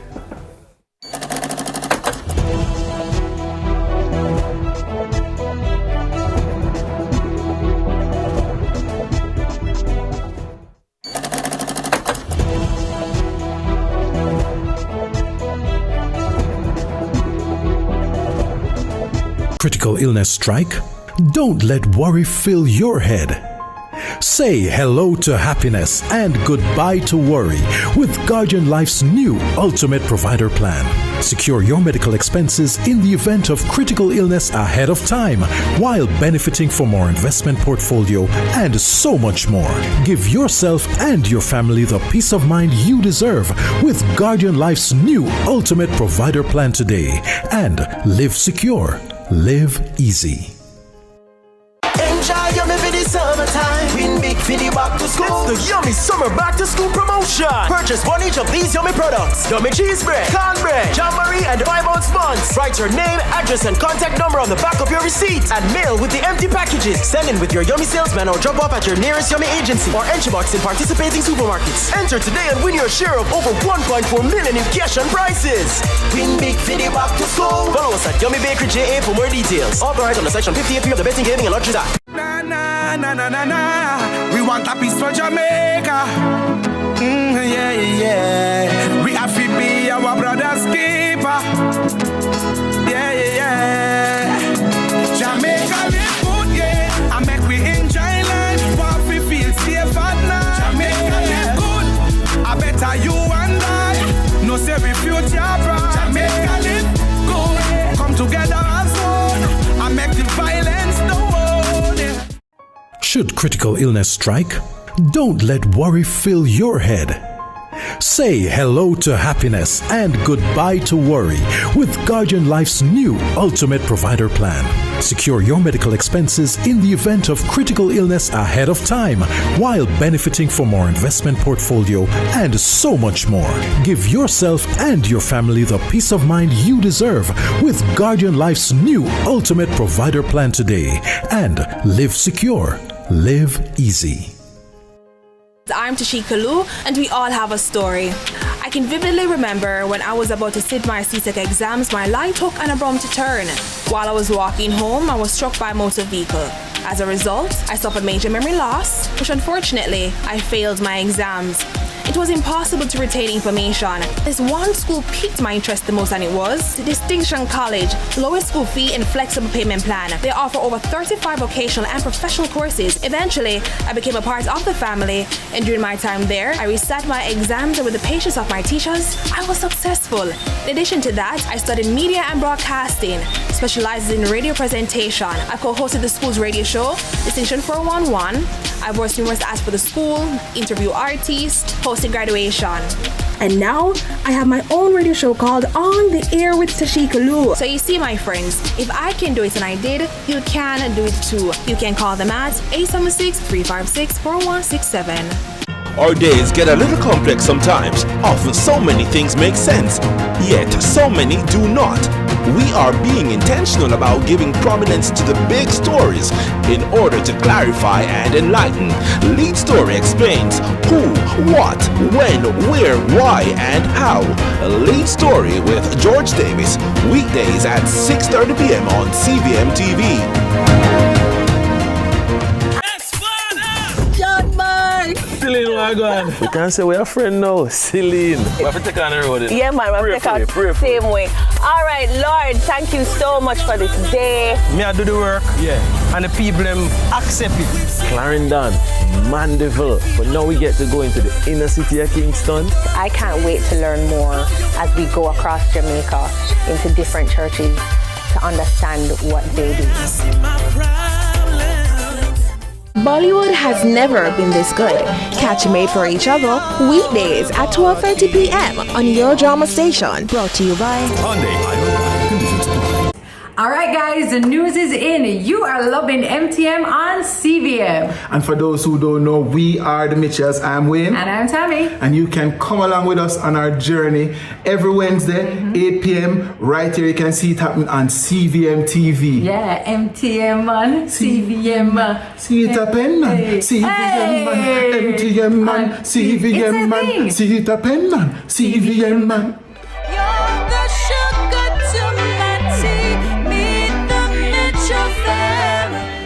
The Time by Hyundai or Hyundai 5 free payments, 3 years free insurance, or 3 years free petrol bonus is 7 o'clock.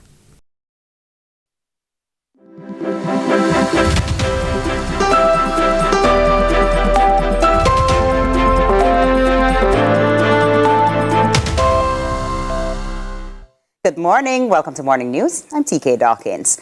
The management of the Sangster International Airport reported that yesterday at approximately 12:25 p.m., a security breach occurred at the airport involving an item which appeared to be a firearm that seemed to have passed through the pre-board passenger screening machine manned by port security officers. In keeping with protocols, the airport management triggered full emergency security procedures, which entailed the cessation of boarding and departure of flights until the passenger and bag were identified to verify its contents and treat with it according to security procedures. As a result of the development, the processing of departing flights was delayed. Minister of Science, Energy, Telecommunications and Transport, Darrell Vaz, provided additional details as the matter unfolded. I have been informed by the Jamaica Civil Aviation Authority and the Airports Authority of Jamaica that there was a security breach involving a firearm at the Sangster International Airport. Emergency protocols have been implemented, and as we speak, that is what is taking place. There have been disruptions in relation to the flights that were to leave at that particular time of the breach, and also incoming flights have been allowed to land, but not allowed to deplane. So it's an evolving situation, but the protocols are in place, and hopefully the passenger and the bag and the firearm will be located in short order and normality restored, as happens all around the world. It is understood that the emergency investigation was concluded just after 2 p.m.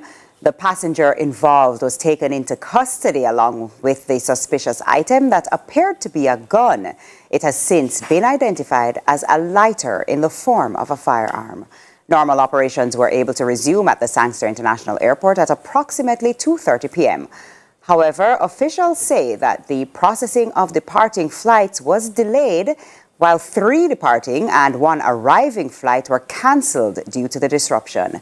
CVM's Western correspondent Kingsley Thompson was on location as flights resumed at approximately 5:30 p.m. Things seem to be back to normal now at Sangster, as Rouge, operated by Air Canada, is now taking off.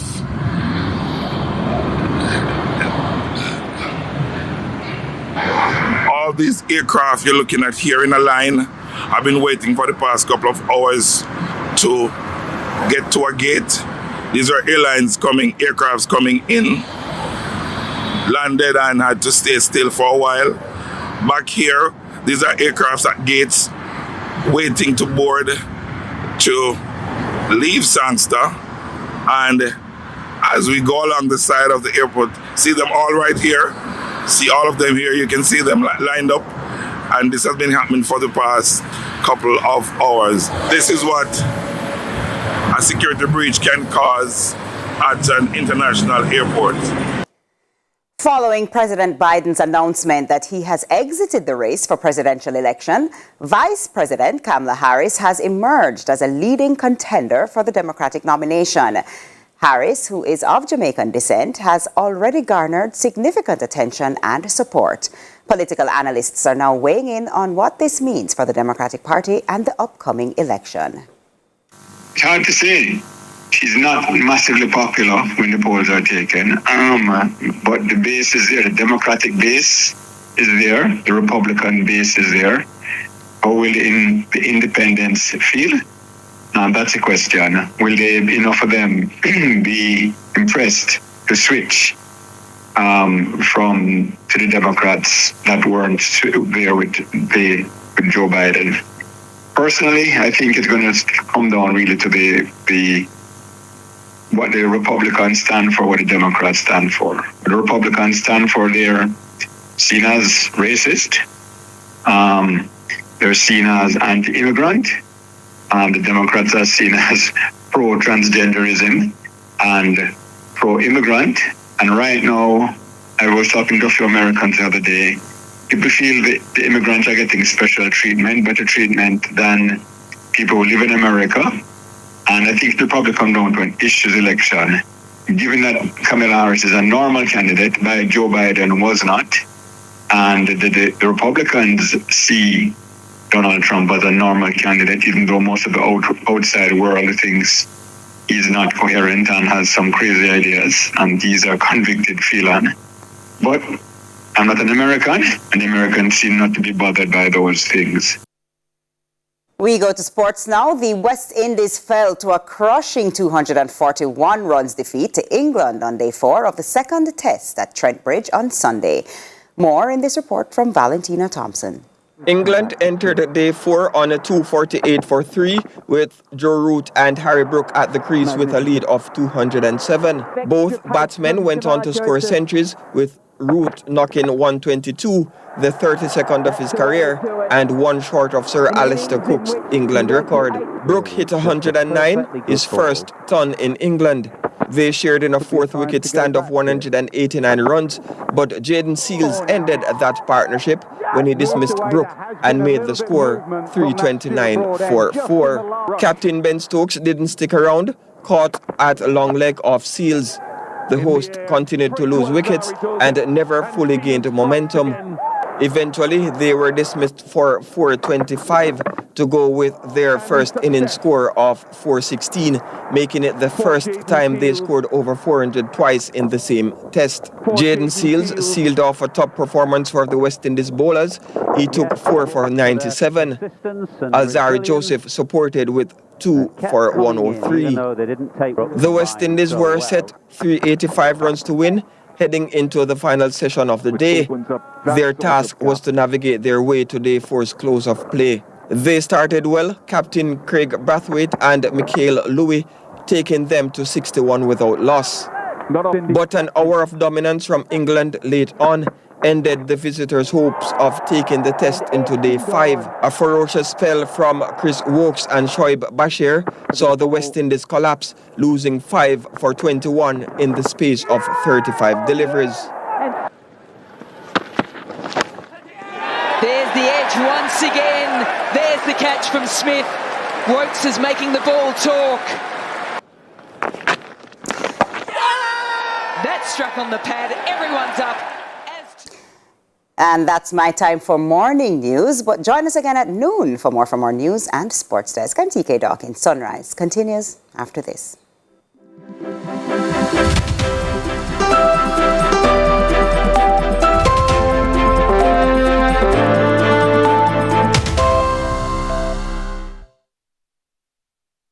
But one, I've always been asked, how do you manage to clear those hurdles so easily? Truth is, I've been overcoming hurdles all my life. Preparation equals results, so I always prepare for every hurdle in life. With True Shake, I get 9 grams of protein and 24 essential vitamins. I may be short, but with True Shake, I'm not short of anything. Grab a True Shake and go! Recycling partners of Jamaica, Yeah, we got to make a change, and we have to do it now, can't wait for later. We put plastic in its place, and we all can agree that will be safer than in the gullies and in the drains. Recycling partners of Jamaica, we put plastic in its place. Yeah, the place of it clean. PET, the top of the ethylene. HDPE, buckle up, it get screen. Baby to granny, everybody roping. Yeah, we got to go green, you know what I mean. See the sign from the bin, if we drop it in. Through car window, you flick, that another thing.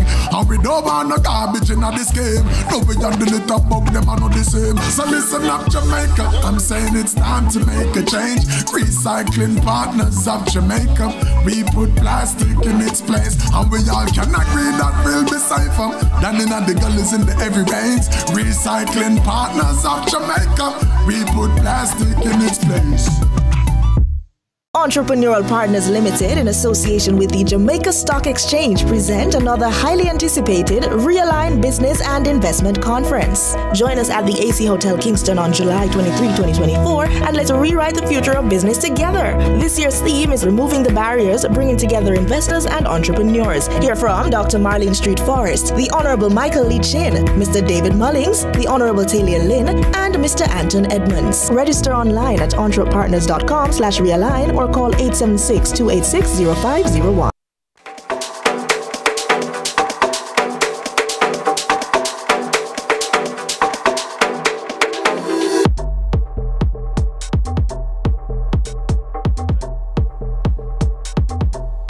Welcome back to Sunrise. Now, 19-year-old Chanel Russell is a past student of the St. Andrew High School for Girls, who matriculated to St. Thomas Aquinas College in Sparkill, New York. Now, she currently is pursuing a bachelor's degree in computer science with a minor in economics. And get this, she's on a triathlon scholarship from the National Collegiate Athletic Association Division II. She's a cyclist, a camp counselor, a lifeguard. Chanel Russell, listen, multifaceted. Join us this morning from the Big Apple. Welcome to Sunrise. Morning. Chanel, how are you? Good morning. I'm doing amazing. Awesome. I went to bed late last night, but I'm up and ready for the day.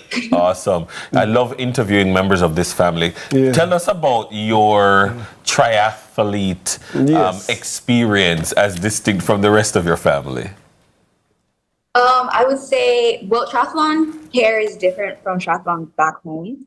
I've noticed that since I've been here, I've been competing a lot more than I normally do. And so now I've been getting more into the mindset of, okay, what do you do now? And you get to practice that. Like, you get to practice what you do before your race, what you do after, you get to do trial and errors. So I would say definitely the more frequent races is very distinct from back. But if I might just to follow up, so I mean, your family, we know your dad Carlisle, and we've seen your siblings. All of you are into the swimming and the cycling and everything. Tell us about what it's like being in a family of athletes. Yes, competitive. Oh, definitely, of course, it's fun.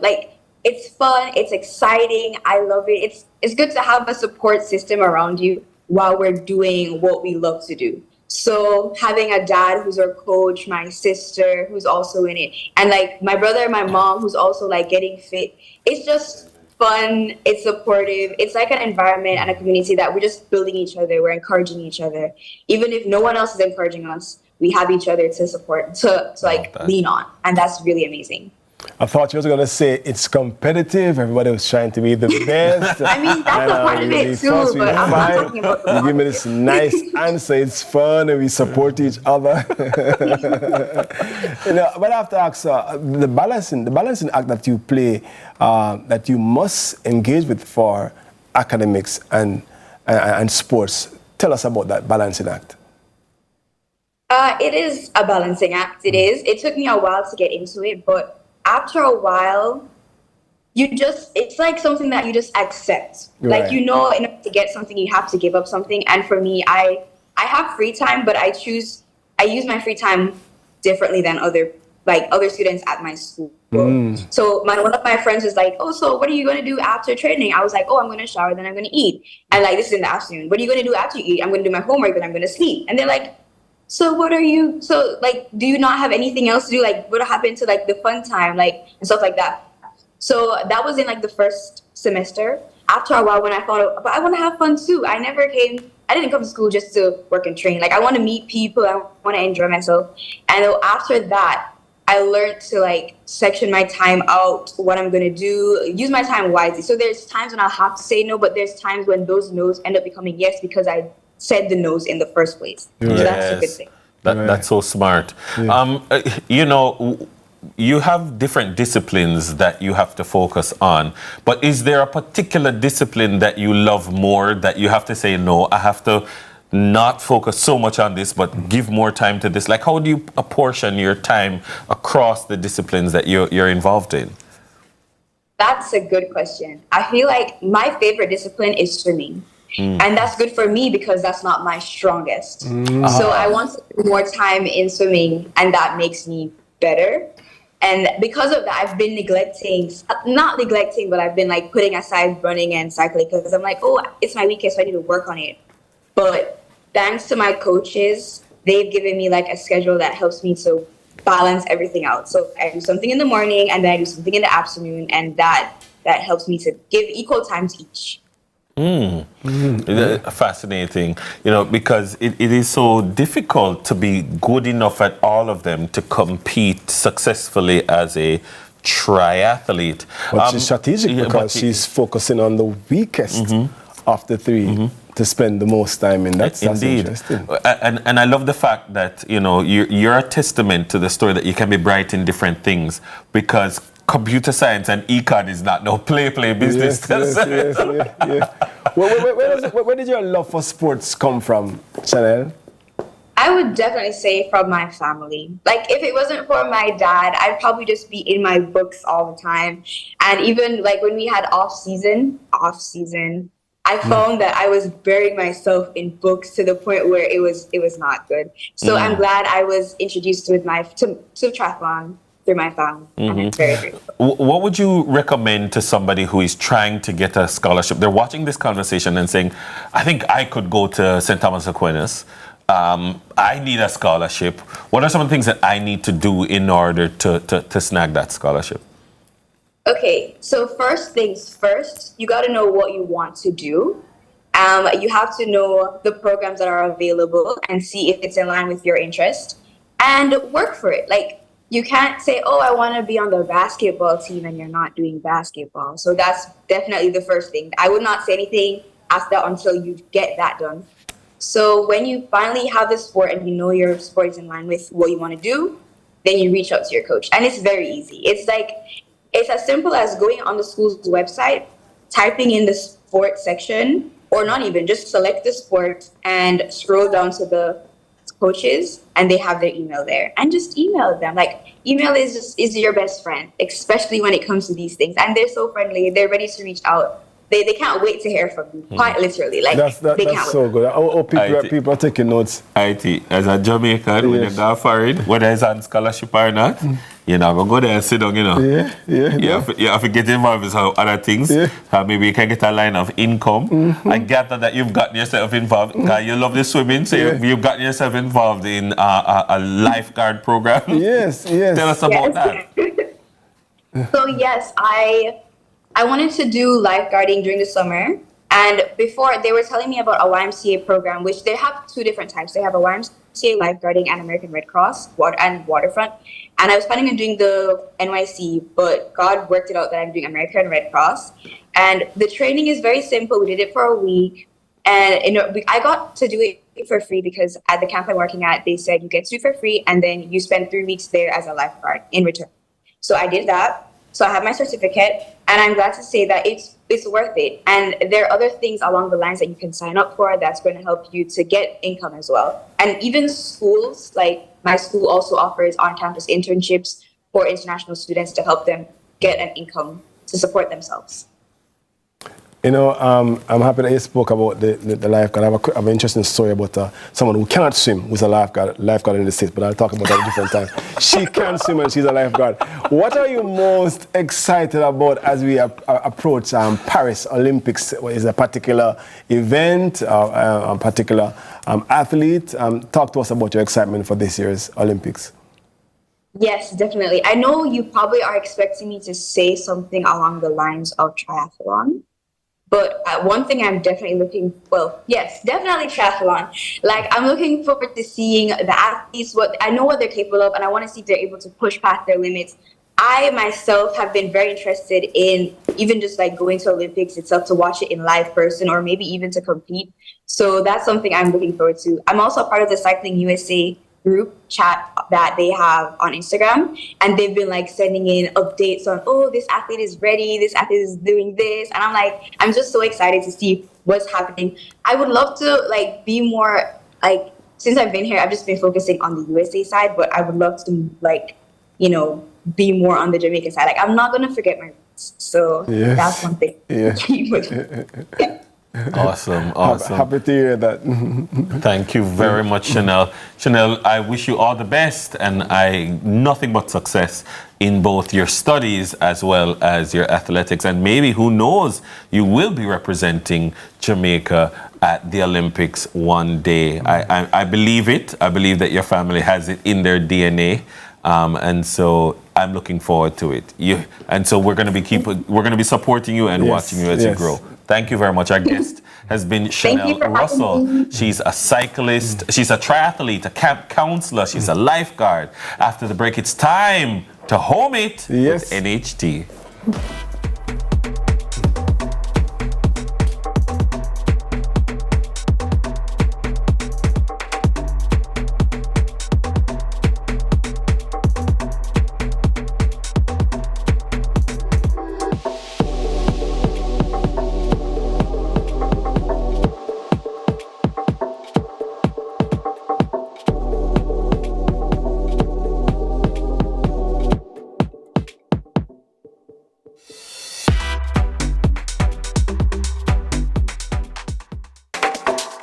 Aedes aegypti mosquito that spreads the Zika, chikungunya, and dengue viruses. Search for its breeding sites and destroy them. This is the Aedes aegypti mosquito that spreads the Zika, chikungunya, and dengue viruses. Protect yourself from the bite of this mosquito. A message from the Ministry of Health and Wellness.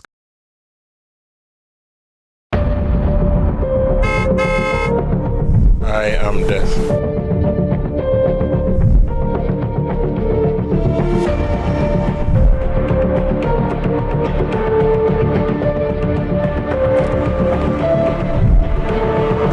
know what? Never change.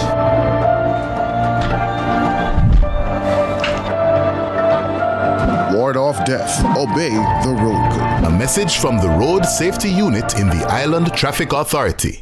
Keep your career options open for local and overseas job opportunities in the booming hospitality and tourism industry with City and Guilds and AVE endorsed certification at Distinction College. Start online and face-to-face classes very soon in a career of high demand for workers globally, and get certified in housekeeping, food preparation, waitering, travel, tourism and hospitality, bartending and mixology, customer service, call center, cake baking and decorating, airline ticketing. No subjects required, no age limit. Register this week and get an additional course for free. Call Distinction College at 876-356-4167 or 354-8560. Visit us in Kingston, Spanish Town, Ocho Rios online or St. Elizabeth.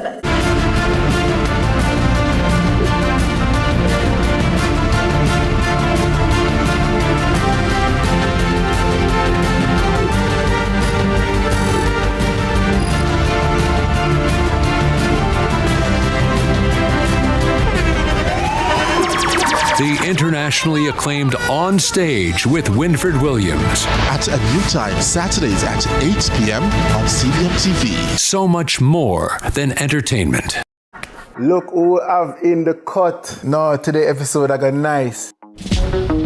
Legends, Senator, my longtime brethren, the great, all-star, the king, and the man himself. Salute! You know, as man, we're not too go as specialists, and that's the pinnacle of the problem. We want some new era. do what you love and you never work a day in your life. Lie. You work till a week. It was pandemonium. Country people can relate to me I talk about. What you think about me no matter, you know. What matter to me is what me think about myself. Man United, you know. I don't care what man want to say. You know, man. Yeah, man. You know, man. You finished? Yes, we finished.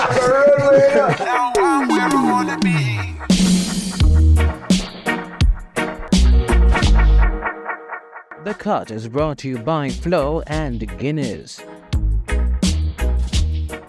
All right, guys, the news is in. You are loving MTM on CVM. And for those who don't know, we are the Mitchells. I'm Wayne. And I'm Tami. And you can come along with us on our journey every Wednesday, 8 p.m. Right here, you can see it happening on CVM TV. Yeah, MTM on CVM. See it happen, man. CVM, man. MTM, man. CVM, man. See it happen, man. CVM, man.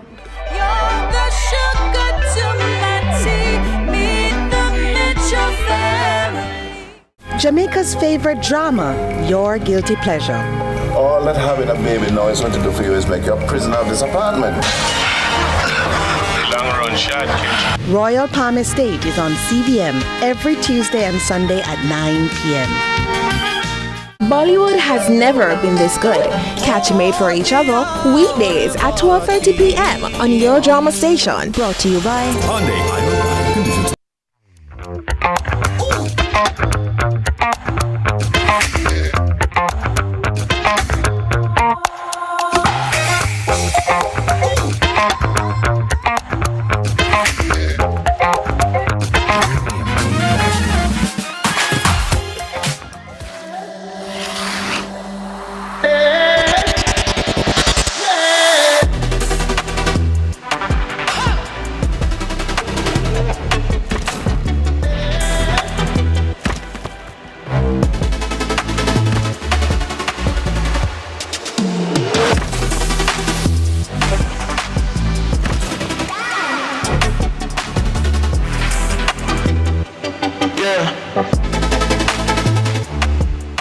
Welcome back to Sunrise. If you're just joining us, thanks for coming along for the ride. It's now time to home it. Last week, NHT got us up to speed on their new benefits being offered, but stick a pin. We know that if our NHT contributors aren't paid up, we can't access those benefits. But get this, NHT is offering employers who are behind in their contributions a chance to get back on track. Here to tell us more is the NHT Compliance Manager, good person to know, Delia Williams. Welcome to Sunrise, Delia. How are you? I'm very well, thank you, and thanks for having me here this morning. You know, talking to you between the break, I said to myself, if somebody is having a problem doing their payments, this is the ideal person you want to talk to. Yes, because you don't have that personality that you have afraid of. Yes. And you're ashamed for call. Yes. And they put the right person as the manager. Because you're supposed to be able to call, Miss Williams. Yes. Help me. Yes. Help me, Miss Williams. Do you get those kinds of calls? You know, that sympathetic thing. Yes. You have that little heart goes out for if the person afraid for call, or if the person see the number coming, Lord God, be careful. No, but like you, I get the impression that they want to talk to you. Is that so? That's how all of us are at NHT. She's so mad at all of it. She's saying it's the organizational. It is the organization, indeed. That's why she has the job as the manager. That's why she's the manager of that. Yeah. But I'm excited about this, what you're going to share with us, because people, you know, you spoke about your personality. People like to know that they can engage with someone who will work with them. Yes, that is true. So that they can be compliant. Yes. So tell us what you want to talk to us about, particularly what is the offer for employers and employees now where NHT is concerned? Well, the NHT, I'm so excited to talk with you this morning about it, because I'm sure all our employers wants to hear this. Yes. So what NHT is offering now is what we refer to as Employers Arrears Amnesty Program. Basically, employers are behind somewhat in their contributions. Yes. So what we've decided to do is to give an opportunity to small, micro and medium-sized enterprises, and this is what we call the MSMEs, as well as the charitable organizations, an opportunity to get back on track with the NHT, to be compliant. And so it is offered to those employers with 50 or less than 50 employees, as well as those that are having a turnover of $425 million per annum. Now, normally, employers are required to contribute to pay over to the NHD of 5%, with 2% being a representative of what comes from the employee's income, and a 3% on behalf of the wage bill. Now, we recognize that there are some employers who are having difficulty, and hence they are behind in their contribution payments.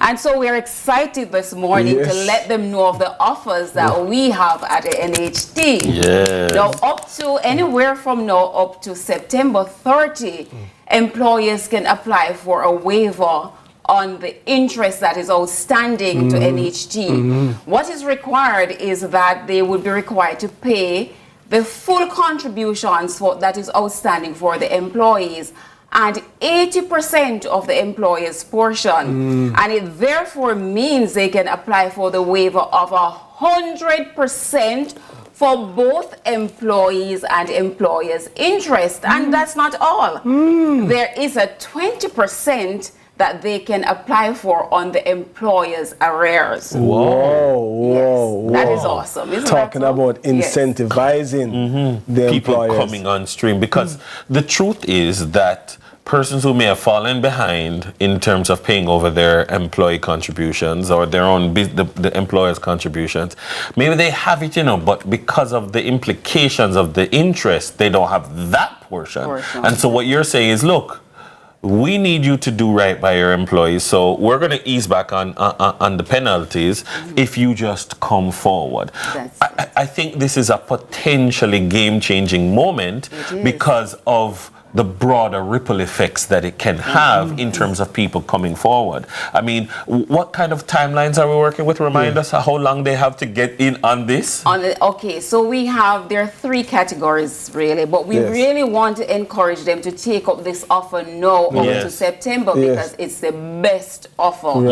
When you go, we have from October 1 through to December 31st. Now, at that point, they will not be able to enjoy that 20% on the employer's arrears that is outstanding, or contributions rather.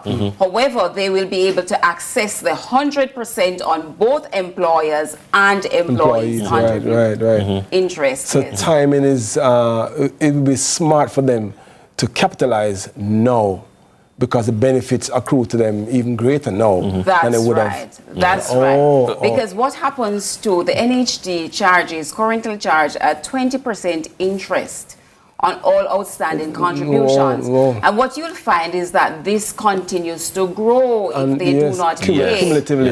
Right. And so usually, to recover this amount, we would take them to court. And that's not what we want to do with our employers. So we are making this offer, and we're excited to tell our employers about this, and we're hoping that our employers will take this offer up to September. But one of the challenges that they might have is bringing their books in order to make the most of that opportunity. What would you suggest to those persons who are scrambling to make it in time for the 30th? Well, so if they're not able, even though we would want to encourage them to take up this offer because it's the best offer, they have until March of next year. So you have an other offer from the 1st of January to the 31st of March next year. They can get that offer, but they will not again be able to enjoy that 20% arrears. So it's not nearly as good as the deal that you're getting now. As the deal you're getting now. At that point, they would only be be able to apply for the waiver of interest on the employer's arrears, So it's best to take up the offer just now. How do they take up the offer? I mean, take us through the process. Applications are done online through the NHD's website, and it's at nht.gov.jm. So they can go online and make their applications. The applicants, however, will need to have an online account rather with the NHT. There are some persons who may not be computer savvy, right? And so all the offices island-wide are equipped, and they can come in and we will assist them. We're more than ready and willing to assist our employers. Awesome. That's absolutely good news. And listen, if you're seeing her face, she's telling us with a smile. and she means that smile because it's an excitement, it's a pleasant news. And I'm happy for the employers who are making the notes. Listen, tell all the other employers too, so that we can capitalize and enjoy this benefit to be compliant with NHT. It's very, very important that employers become compliant with NHT. As we say, we do not want to take you through the courts. Yes. And a part of that too, all Jamaicans want to own a home. We all want to own a piece of our island. Right, Isn't that right, so? yes, and we look forward to that. But what better way to own it than to own it through the NHA? Through the NHA. Right. Hey. And therefore, our employers need to play their part in ensuring that their employees have access to this by ensuring that they pay their NHD contributions. All right? And what better way to do it? Than through NHT. Than through the NHT. You know, it's interesting that the best, most competitive loan interest is through NHT. There's no compare. You would want to enjoy that rather than pay interest on outstanding arrears. And we have a set of best staff. A best staff. Yes. Dela said that it is true. She's proud. Yes. I'm proud to be an employee of the National Housing Trust. You wear the colors well. Yes. Oh, beautiful blue. Beautiful blue. That was Dale Williams, compliance manager at NHT. The countdown to Paris is on. On the other side of this break, we head across the Paris podium with Nathan to discuss and engage with the excitement.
Pristine, more content, new features in. So forward, make me show you the pre.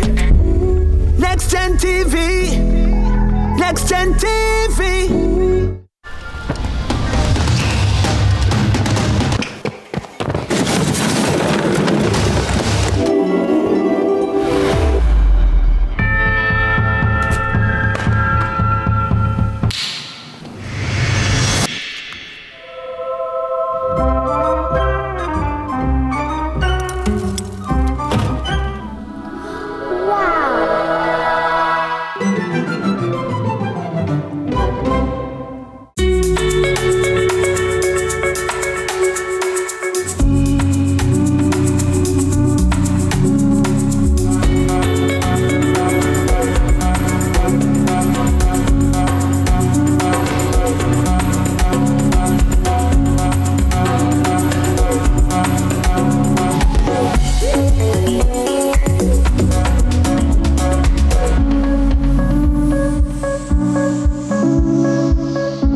Jamaica's favorite drama, Your Guilty Pleasure. Royal Palm Estate is on CVM every Tuesday and Sunday at 9 p.m.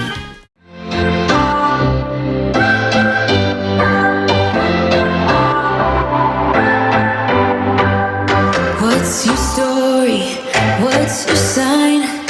It's like we're twin flames in a different life. Deep connection lights a spark. It's like All right, 4 days, 4 hours, and just about 48 minutes until the kickoff of the Paris Games. Nathan is on standby with a Paris podium takeover. Over to you, Mr. Curtis. That's right, Dennis. We are now just a couple of days away from the start of the Paris Olympics, with the opening ceremony scheduled for the River Seine on Friday. In this week's segment, we'll be exploring the world of athletes and how they utilize social media platforms, which, boy, there's been some, The Olympics has a huge global audience. So just how can athletes capitalize during the games? I'm not sure they can they? But joining us is marketing consultant and head of Leap Marketing, Tanya Lee Perkins, and host of the popular podcast, Boy Things After Dark, whom in 2021 was named one of Jamaica's top 10 social media influencers, Kareem Withers. Guys, welcome to Sunrise. Good morning. Thank you for having us. Well, you guys are regulars here. You know that we it's home. So social media and athletes, there's been a lot of chitter-chatter. How can they utilize it in this Paris 2024 Olympics? All right, well, I feel like, first of all, let's talk about the fact that Paris is huge. When you look at the global audience, it's going to be about 3 billion strong. And social media is the biggest global sales tool that you have now in marketing. So I think it's very important that athletes utilize it because that's when track and field comes alive. It's the biggest event in track and field, even though it's not only track and field. So it's now that you want to talk to an audience and try and grab new fans, engage with people who are interested in the sport and who are looking at you for probably the first time. And so that visibility is very important. It is. But Kareem, let me ask, there's a lot of athletes who are more low-key. Even our own local athletes don't want to be on social media, want to stay away from that space. What do you think corporate is looking for someone who they want to sponsor, who they want to sell their brand on social media? What do you want to see from an athlete in that space? Being authentically you. You don't have to be someone else, right? There's so many athletes who are very low-key or very reserved, and they have major corporate sponsors. Just post clean content, just be yourself, and I think that is what corporate brands needs to see. You don't have to pretend to be nobody else, you understand? So if you don't want to speak spooky, you don't have to really speak spooky, you don't have to smile and have clapping and go on with the things them, but just being you, and I think that's what they want to see. Just clean content that, can also, traverse through different markets, really and truly. Let me ask, because I was saying it to Tanya earlier, do you think there is a personal and a professional page difference for athletes? Do you think there should be a separation, or is it once you're an athlete, anything you put out on social media has to have that professional touch to it? Absolutely not. I don't think there needs to be a difference. No, your personal is your professional, you're a public figure. And I think that you have a global brand, you have global reach, you have a global audience because of the sport that you do. So the personal almost takes a backseat to the professional in that regard. But the authenticity of being you. So everybody has a unique offering to the world. What is your unique offering? How can I strategically place that in front of an audience? And it's entertainment. Sport is entertainment. So how can I entertain people? And you go in the direction that is suited. If I like to cook, then maybe I'm doing cooking videos. If I like to dress up, Jadon Hibbert, one of my athletes, Jadon is going to do his get ready with me. He's going to show you how he gets ready for his meets. So I think you can do that kind of content if you're interested in fashion. And Noah Lyles is very good at that as well. And you collab with other athletes. So recently you saw where even Jadon and Noah would have done a collab, a walkout before, was it Racers Grand Prix? It was Racers Grand Prix and also in Bermuda. And in Bermuda. Right, yes. So that's important to do. But whatever it is that you enjoy, bring that to your fans. Let me ask you, how does the athlete distinguish themselves from other athletes? Because one of the things that you're going to find is everybody's doing the same content. Being yourself. Nobody else is you. And then also strategize. So usually what you have to do is, I think it's very important to create a brand plan. What is it that you want to speak to the world about? How do you express yourself? What is your unique brand voice? If we think about it, we're all very different. Kareem and I are very different people, and we are unique in our own way, but we have value to specific audiences, and we do it differently, even though we're both in a sports space. By the way, he's fully now sports. Do you realize? Really? You realize? Yeah, because I hear the talk and I was wondering, I think he's doing a good job in his space, but it's a unique offering, and I think that's where now you differentiate yourself because you're being you. Yeah. So let me ask, for traditional media, you realize that there is a kind of catching up happening because social media is where you find a lot of content happening for major sporting events. How do we kind of straddle that role? For traditional media, how do they make the most of it? And how, as a fan watching, you go, I prefer to watch it here versus there. How does that play for you guys? You know what? I don't want to get into problems, but for me, I think that social media offers us a glimpse into, athletes' lives and, who they are, and we can interact, right? I think that, sometimes traditional media is kind of, stifling creativity just a little bit, and, it's just not as engaging as, it can be. Like, I feel like there is a market, obviously. Yes, right, I think the reason for that is when you think about the original use of traditional media, and also because they're held to a higher standard by society, so they have to be a lot more careful about what they're posting. When you think about the legal ramifications, there's so much that goes into it. I think that's a consideration. But because of the proliferation of a lot of non-traditional, visible sites now on social media, you find that traditional media is now playing catch up in that regard.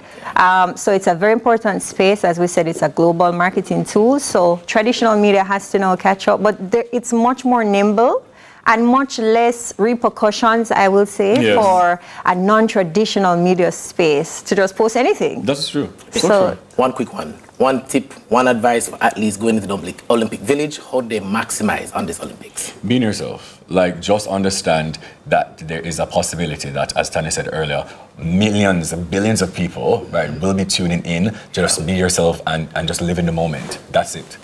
For me, the number one thing is visibility and performance. So you're going there to do well. That's very important, guys. But you're also going to grab fans, engage with an audience, and be visible. So my number one suggestion would be visible. That's going to bring you sponsorships. Love it. Our guest this morning was Tanya Lee Perkins, marketing consultant and head of fleet marketing, and Kareem Boyatings Weathers, the social media influencer, radio, podcast host, a million other things, a bag of things. More Sunrise after the break, guys. Thank you.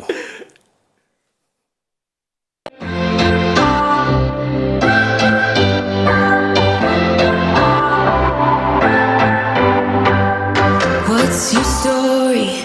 What's your sign? It's like we're twin flames in a This is the Aedes aegypti mosquito that spreads the Zika, chikungunya, and dengue viruses. Search for its breeding sites and destroy them. A message from the Ministry of Health and Wellness. The time by the Ministry of Health and Wellness is 7:45. Hey, how was school? It was really good, but I'm really hungry. Can we get some juicy patties? Sure we can.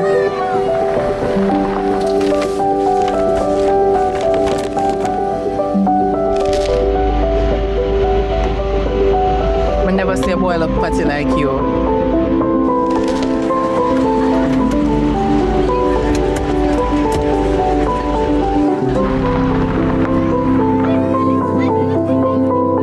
Hey son, you good? No, Dad, I'm starving. Can we get some juicy patties?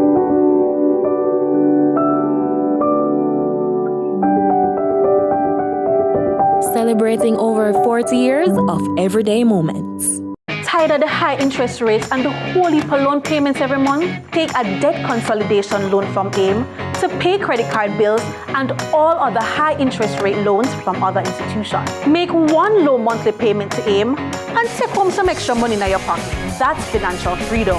One loan, one low payment, more money in your pocket. Call AIM today to lower your loan payment. And remember, you won't find a better deal elsewhere. Guaranteed. Bag it and pin it, every rubbish in a pan. No dirty up the place, this a we island. So keep Jamaica, keep Jamaica. Say make we do it, keep Jamaica clean. Make you listen listen to me please. No plastic bag, no fear blowing at the breeze. No. Proper garbage, disposal, recycle plastic, now make it full up in the streets. Bag it and bin it, every rubbish in a pan. No dirty up the place, this a we island. So keep Jamaica, keep Jamaica. Say me good read. A message from the National Solid Waste Management Authority.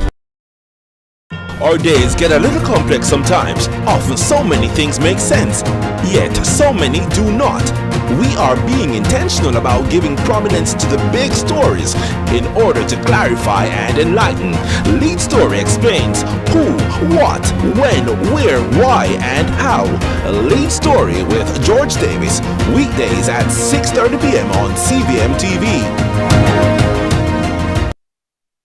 809-756-4321. Call me on the phone and make me have some fun. Down my number. Call me any old time. You don't need a reason. Any old season will be fine. You can dial my number. Hey, welcome back. I've always wanted to do this segment, let me tell you. I've always wanted to do this segment, so I'm quite happy. Welcome back. It's now called Dear Sunrise. You've got questions and we have answers. I think I'm ready for this. Are you ready? I'm ready as ready can be. Right, so let's go in. Oh, let's see if I can pull a question. Yes. Something about some first. Dear Sunrise, my neighbor's dog barks loudly at night. I've been late for work all week. Should I send them an invoice to cover my lost wages? Is this Jamaica? Oh, God. Wow. Invoice to what? I think you shouldn't. Yes. I think that you might have challenges with that. What you should do is have a conversation with your neighbor. Don't let it become an argument. Hey, you know, people, you know what I'm gonna do? Get some ice and throw up on the rooftop. Just throw the roof. You ever hear that story? I make more noise. No, you throw the ice on the rooftop. And then going to say somebody has stolen them house. But then when they go out in the morning, they will not see any stone. You got hear say, I don't pay. Hey, listen. That's interesting. I agree though. Speak to them first. Have a conversation. Because getting back that lost wages from a Jamaican neighbor, I don't think they've been, so. hold on, no, but they've been late for work all week. So they're telling us that being late for work, they lost the wages? Yes. Okay. That's in Jamaica? Them are going to take it out of your pay because you work late? Or they lose some hours.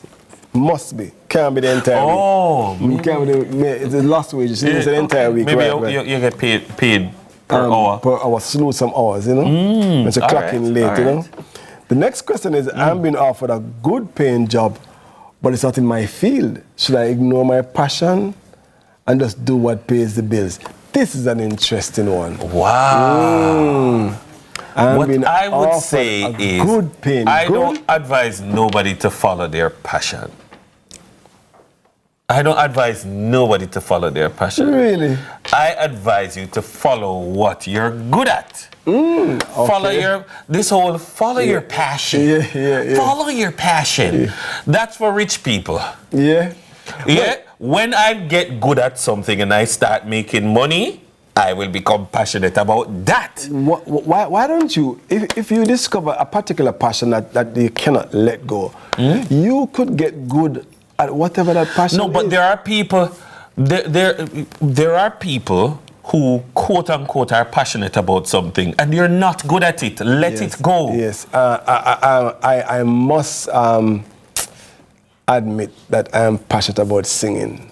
Yeah, you're passionate about singing? Sing at church. No, I let it go. Sing at church. You realize that you're good at giving joke. And the people that you start make money from give joke. And you start give some joke and you get more passionate about it. When you're broke, passion dead it. Oh God. In more ways than one. If your passion coincides what you're good at, then good. Exactly. My colleague forgot to complete a task and my boss came to a meeting with a general reminder. I feel reprimanded for something I didn't do. Would it be mean if I report the person? Dennis will report the person. No, but I've been in a situation where I delivered a general reprimand when a general reprimand wasn't required. And I felt bad about it afterwards. You were being politically correct or diplomatic or tactful? No, there was nothing politically correct about what I said, you know. So I look back on it and I said it wasn't my finest moment. Yes. And so I think that it can be problematic if you reprimand generally. Right. Why don't pick out that person? Right. Me, you know, you don't need to get reprimanded unless you know. Yeah. So, you know, at school days when you're in school and one student does something wrong and the whole class get punished. I hated that. Yeah. I couldn't talk because I was. All right. Let's see if we can get one more. All right. Let's see. One more. My son got a tattoo against my wishes. Wow. The bigger problem is that it's misspelled. Tell me the truth. Oh God, love. Who should I punish first? The tattoo artist. Listen. There's you talk because you're so listening. My children are grown. If it's one thing, no. My children are grown. They can't do anything. I hate a bad tattoo. Like, I hate it. Yeah. Like, I'm a speller. I hate misspelling. Ma'am or sir, I wish you would have raised your child to make better decisions, but they're in this situation, so now they now have to get a good cover-up. Yeah. They now have to get a good cover-up. Okay, final one. How do I get my wife to understand that I will never be able to fold a fitted sheet? Wow. Let me tell you, I saw on Instagram a way to fold a fitted sheet, and I went home and said, yo, man, I gotta try this. I gotta try this. And Susan, I got impressed. And before the fitted sheet, she didn't notice. She didn't notice. That's the worst thing. So one way or the other, just fold the sheet, I put it in the sheet something where you put the sheet them. She didn't notice. Hey, come so bars. In the words of a famous travel influencer, she.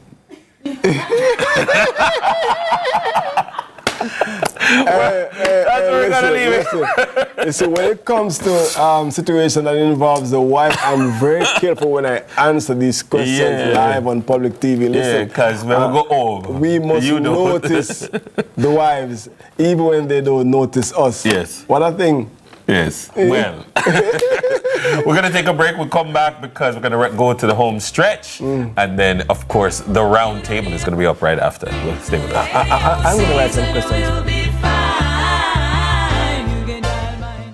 809-756-4321. Call me on the phone and make me have some fun. Down my number.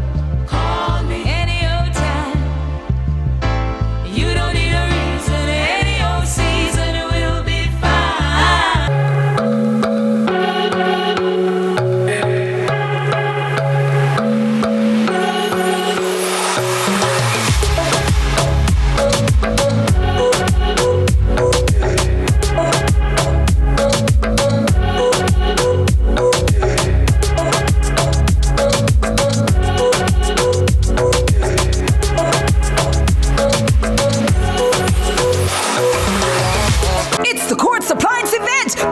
Chill it, wash it, get it in quarts. Cook it on a stove starting at $35,999. Chill it in a fridge starting at $76,999. Wash it in a washer starting at $140,999. Or prep it with a small appliance up to 50% off. Plus, free gifts with select major appliance purchases. Get it now and pay later. It's a Quartz Appliance event. Quartz, bringing value home. Offers end July 31. Conditions apply.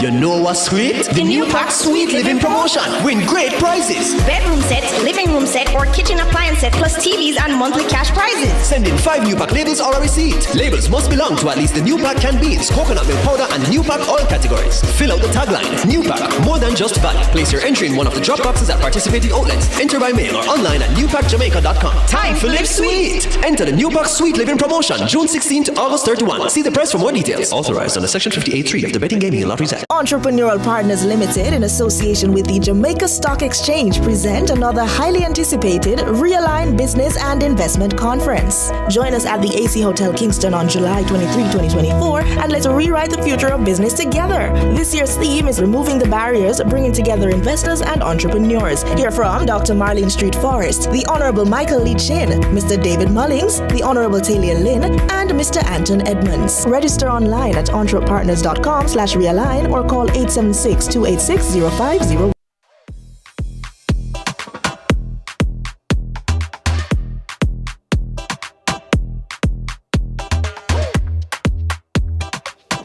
Are you just tuning in? Guess what? You missed the show. Go on YouTube and come so. Go on YouTube and come so. And catch the entire show. All right, catch it. Yeah. All right. All right. If you missed out on anything, or you just want to rewatch your favorite segments, then we've got you covered on our YouTube channel, CVM TV, for all the fun stuff in between. We're also on Instagram at Sunrise CVM and CVM_television. Have a wonderful Monday, everyone. But as always, God without man is still God, but man without God, zero. Thanks to Moda for the summer look and feel. Moda, we're coming. Karen, yes, we're going to go up there. We're going to go up there. Yes. Yeah. Them things nice. Nice. Yeah. All right, that's it for us for today. Our roundtable squad takes over right now.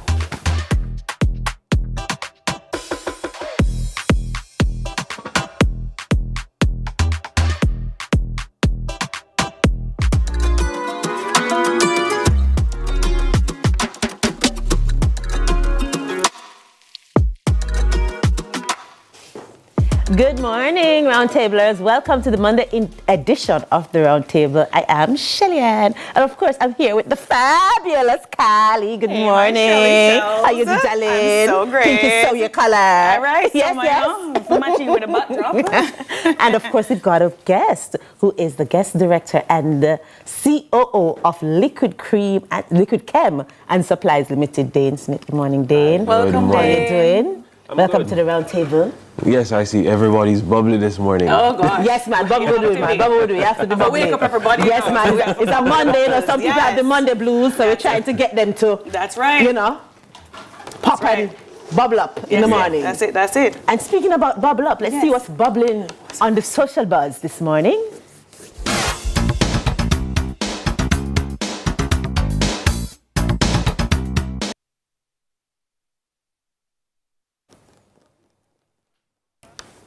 Oh, well, you see who's on the screen, right? Oh.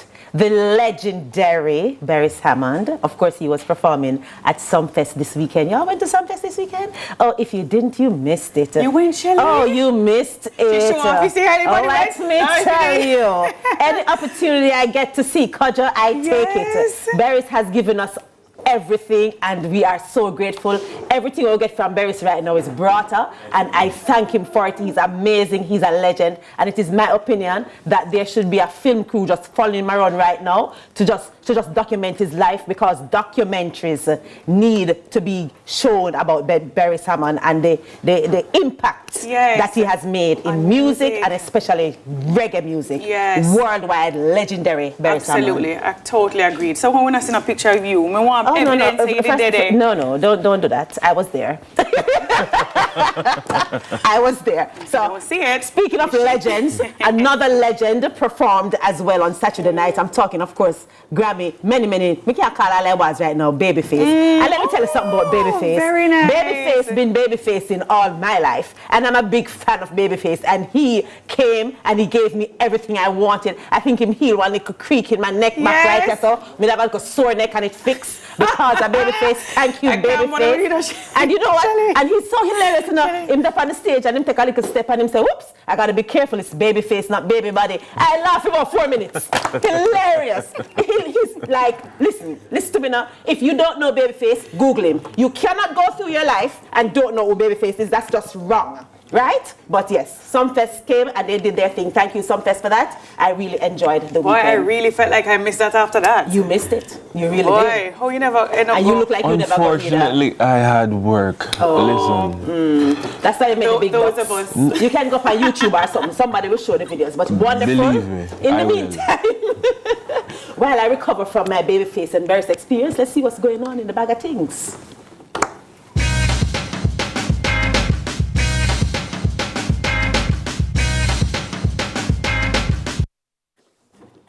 So guys, in the true spirit of giving you some little behind the scenes, little tricks to what we do every day as showbiz women, I am a big, so these, I don't go to the nail shop every week and do my nails. And so we were laughing with Stacey, one of our producers, and Barbie, Shelly don't have her nails done today. But let me give you a trick, Shelly.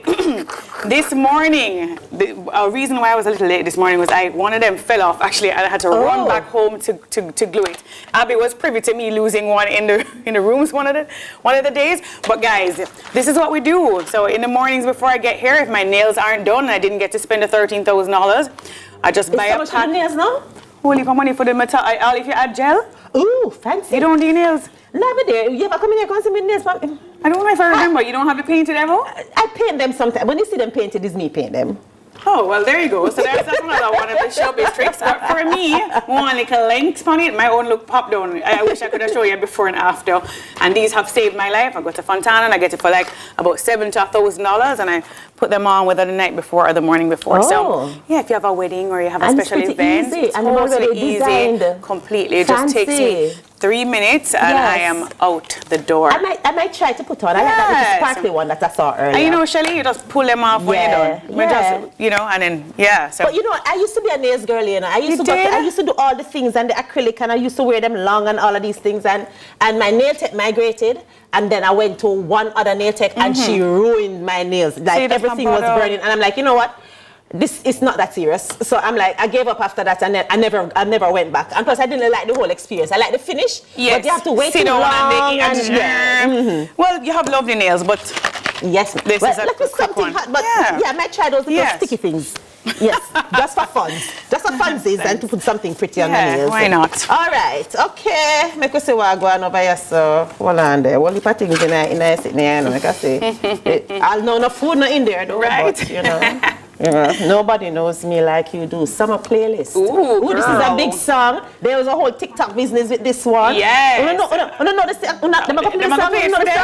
You want Shelly to sing for you? No, you don't want Shelly to sing for you this morning. We're not singing. Okay. Nobody knows me like you do. You know what? Shelly. You know why I never want me sing. So anyhow, we're talking about case of the ex or nah. Who knows you better than your ex? Your friends? Or is it that you only know you best? Ooh. Oh, okay now. We'll get a little tune. You just know to refresh yourself those. best. I would hope so. And if it is that you don't know yourself, then nobody will know you. Oh. Because if somebody asks you, tell me about yourself, what are you going to say? You're going to tell a lie? Because if it is that you don't know yourself, anything that you're putting out there is a lie. Yeah, but I know, but you know, the whole, I think what we want to talk about really is just to talk about this whole idea of the ex. And Jamaicans have a saying, them say, old fire stick, easy to catch. So they're saying that your ex knows you so well that, you know, sometimes even being in proximity with your ex can be problematic because you might want to be back in entanglement with those ex. Personally, I can't relate. Not necessarily. It all depends on how I can't relate. When I done. Why do I believe you? Why do I believe you?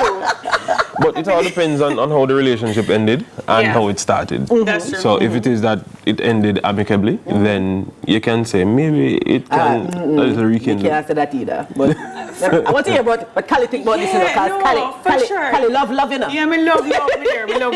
For me, boundaries. I don't play with it, even if I think, boy, this one has gone its time, or I never really love him like I thought. I just believe in boundaries. So I really do the most. I'll just don't talk to you anymore, I'll block you. Even when I see you, I try not to embrace or do any hugs. I just really try to separate. Okay, yeah, man. All right, so we could talk about that time to move on thing. So when you're in a relationship and you say, all right, it's time to move on. Let's talk about breaking up amicably versus not so amicably. I mean, how do you, well, we not find out what you do personally, but what's the ideal situation to move on from a relationship?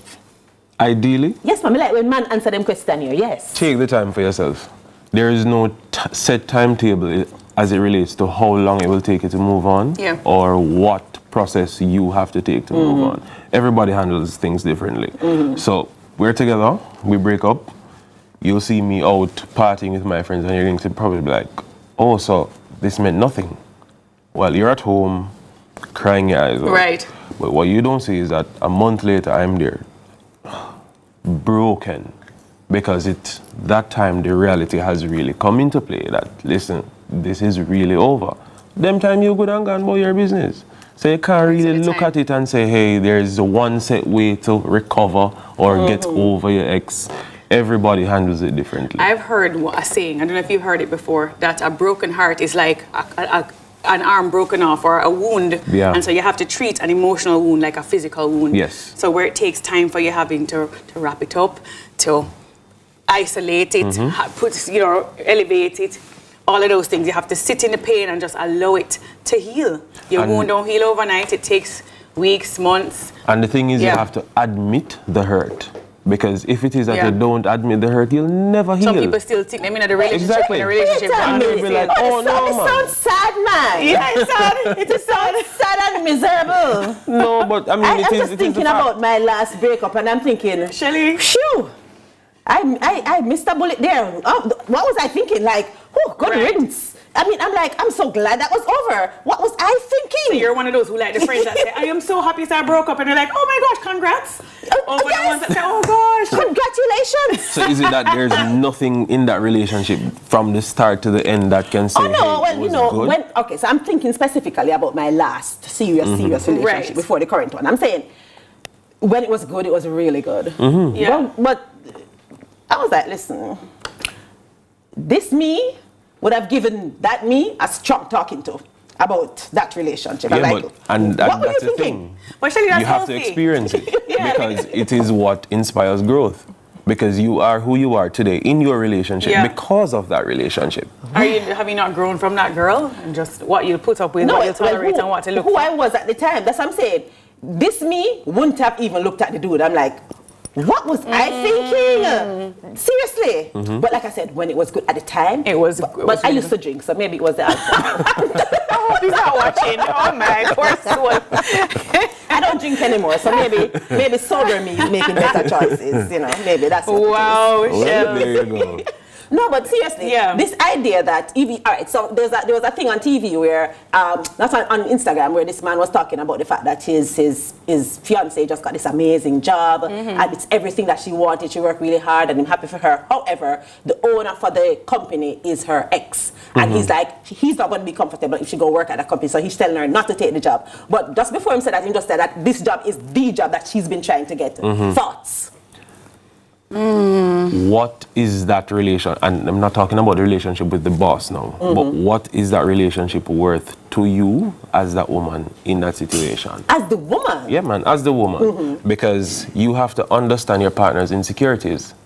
Because not everybody can handle a situation like that. Because what is going to happen is that he's going to sit at home now. You're working late. You're genuinely working late. He's sitting there. So what are they doing? Go at me, I call her and she not answer.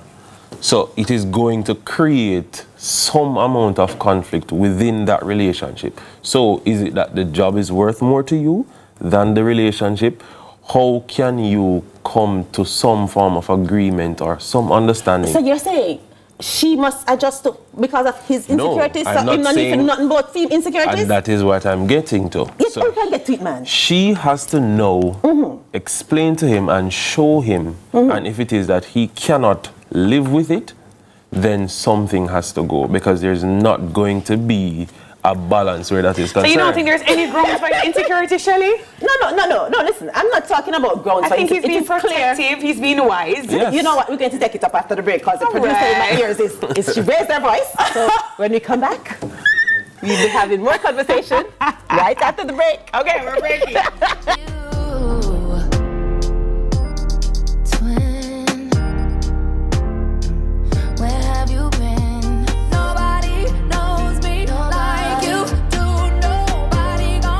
Paying jobs overseas and locally with City & Guilds International Skills Certificates at IIRQ Academy. In 2 to 3 months, get qualified in welding, fabrication and pipework, carpentry, construction, painting and decoration, and plant maintenance. No subjects required, no age limits, no entrance test. Register this week and get 2 subjects for free. Online face-to-face evening and Saturday classes begin very soon. Starting soon at IIRQ, 9 to 18 months, advanced diplomas and associate degrees in motor vehicle repairs, electrical and electronic engineering, and logistics supply chain management. Call us at 876-322-4029. Visit us at 32 Hope Road, Kingston. One Perry Road, Montego Bay. Entrepreneurial Partners Limited, in association with the Jamaica Stock Exchange, present another highly anticipated Realign Business and Investment Conference. Join us at the AC Hotel Kingston on July 23, 2024, and let's rewrite the future of business together. This year's theme is Removing the Barriers, Bringing Together Investors and Entrepreneurs. Hear from Dr. Marlene Street Forrest, the Honorable Michael Lee Chin, Mr. David Mullings, the Honorable Talia Lynn, and Mr. Anton Edmonds. Register online at entrepreneurs.com/realign or call 876-286-05.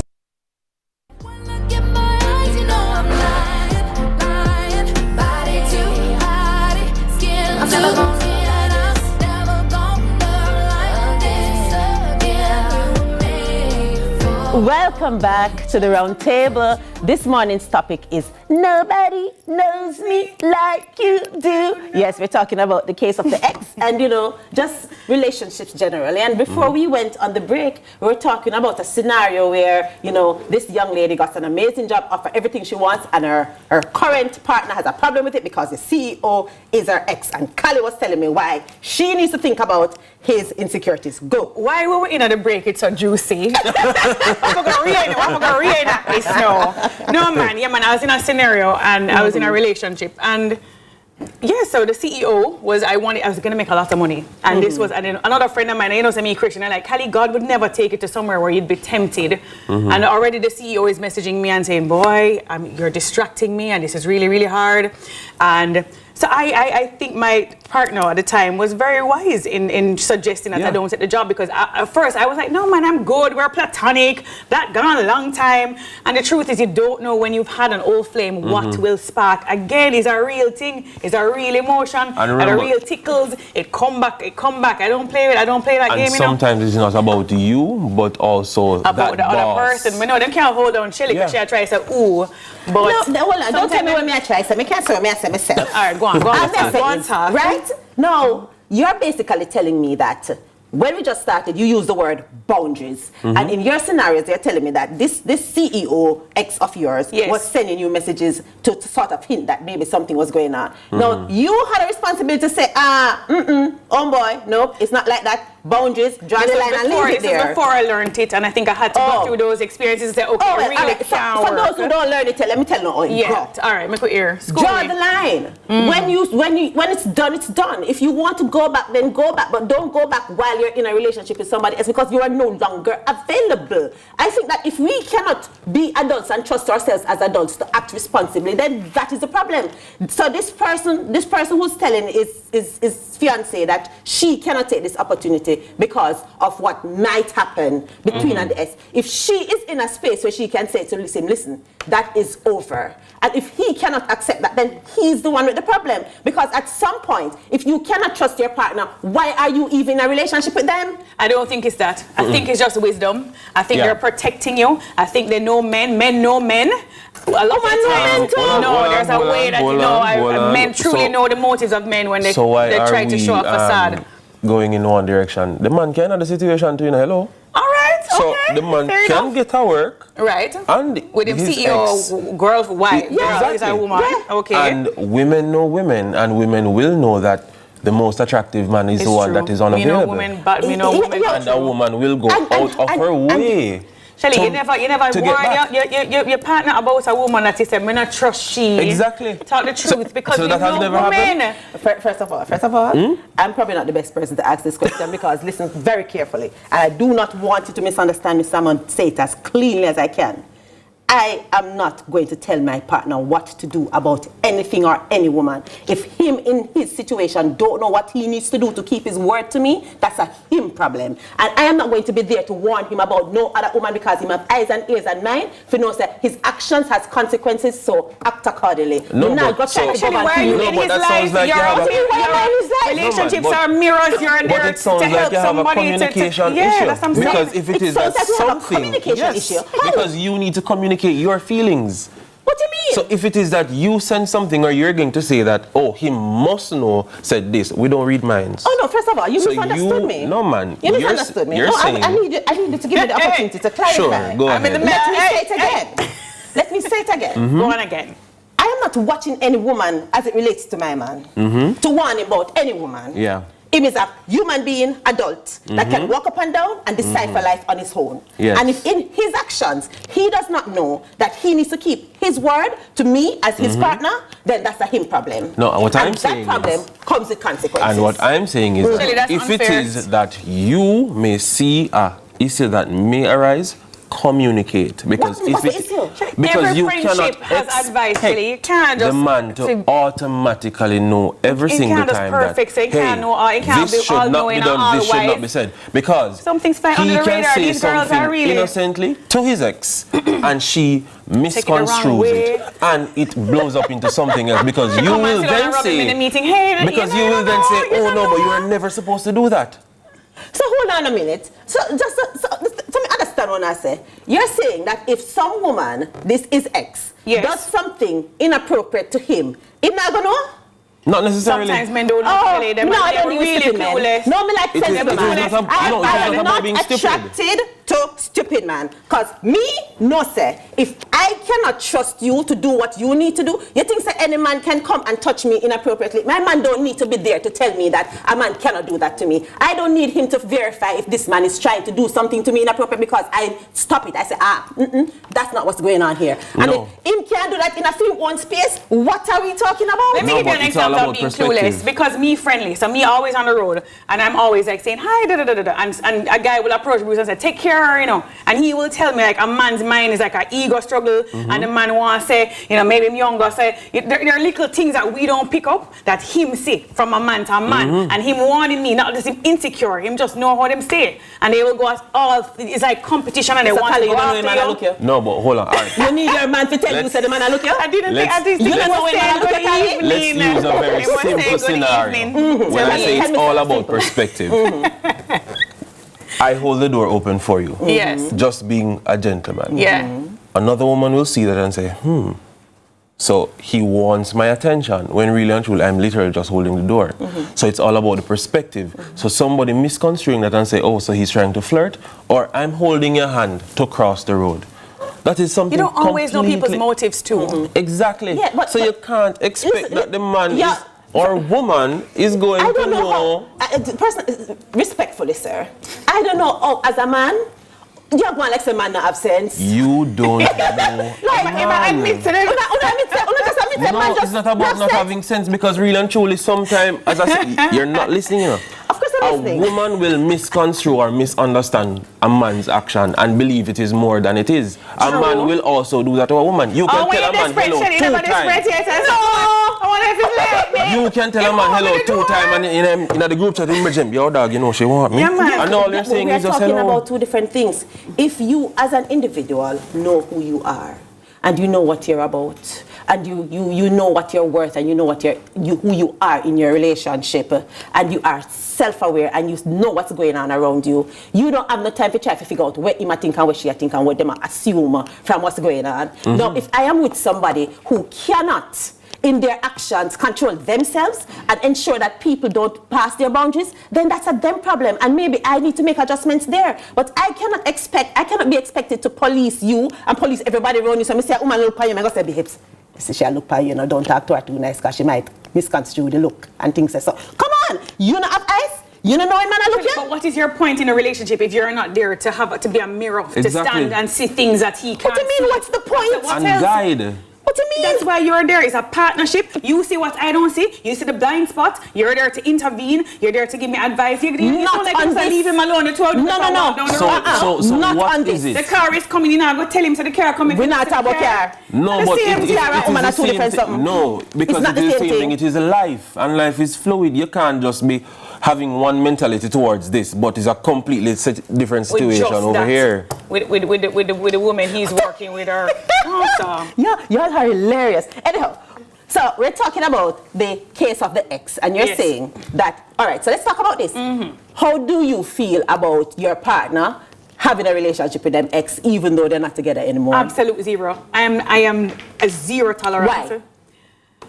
Because I know that these things it erupts. Have you never been around an ex and you just sense feelings? You can be in the same room with you and you feel a little spark from way over the other side of the corner, and the little thoughts come back and you remember something that you had in the past, or Well, you are superhuman. Cannot Maybe relate. you and your partner is superhuman, but cannot relate. That's You asked me the question. Cannot relate. When I believe you. And I know some of us watching cannot relate, but you know how it is. We've got to go to the break. So when we come back, we'll have time for final thoughts. We'll be right back.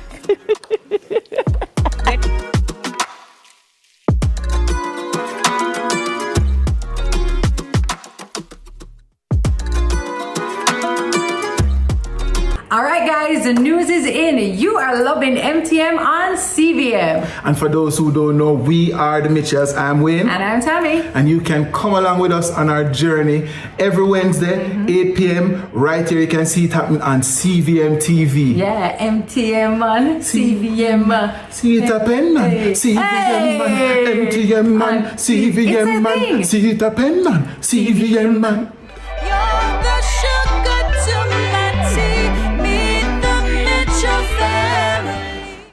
Look who we have in the cut. No, today episode I got nice. Legends, Senator, my longtime brethren, the great all-star, the king, and the man himself. Salute! You know, as man, we're not too God specialist, and that's the pinnacle of the problem. We want some new era. Do what you love and you never work a day in your life. Lie! You work till you win. It was pandemonium. Country people can relate to me, I talk about. What you think about me no matter, you know. What matter to me is what me think about myself. Man United, you know. I don't care what man want to say. You know, man. Yeah, man. You know, man. You finished? Yes, we finished. Now I'm where I wanna be.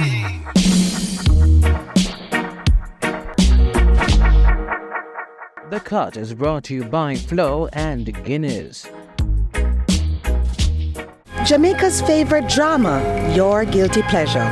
All that having a baby now is going to do for you is make you a prisoner of this apartment. Long run shot, kid. Royal Palm Estate is on CVM every Tuesday and Sunday at 9 p.m. Bollywood has never been this good. Welcome to the ZZ Lottery Draw for 8:25 a.m. Monday, July 22nd, 2024. The one-drop winning number is 31. The hat-trick winning numbers are 0, 2, 3. The four-play winning numbers are 7, 5, 8, 8. The fireball is white. Thank you for playing with Izizi.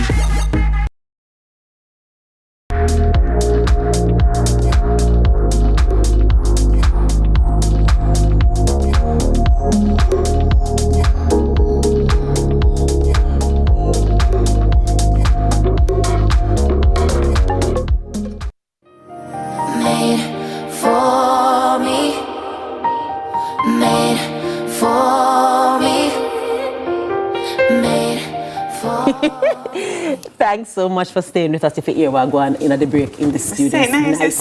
But of course, you know, it's time for final thoughts. And I'm going to start with my nice guest, Mr. Smith. Go ahead. Ensure that you recover from anything that you have experienced or been through in the past, because hurt people hurt people. Focus on yourself. Get yourself right. The right person will come along eventually, and sometimes holding on hurts more than letting go. Nice. Is me you want to go to now, Shelley? Remember that emotional wounds are much like physical wounds. Treat them with care. Take the time to heal. Take the medication. Go to see a counselor. Talk to a friend. Journal. All the things that will help you recover. And I am a big promoter of boundaries because of my own experiences. I'm saying to you, yeah, we're going to draw the line with the ex them and about to go back. This is an ex for a reason. Goodbye. Yeah. All I would say is learn the lessons and don't repeat the mistakes and live your life. Do what you're doing. And in relationship, if you're constantly looking for problems and looking for things to be an issue, you'll have a lot of issues. Make sure that you are true to yourself and true to the person that you're with. Let them know what your expectations are and show up when it's time for you to show up for them. That is it for us at the round table this morning. Special thanks to our guest, director and CEO of Liquid Chem and Supplies Limited this morning.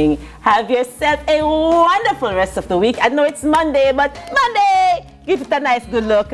Make sure you be good, be on purpose, take care, walk good.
going? We can say we're a friend now, Celine. We have to take on the road. Yeah, man, we have to take on the same way.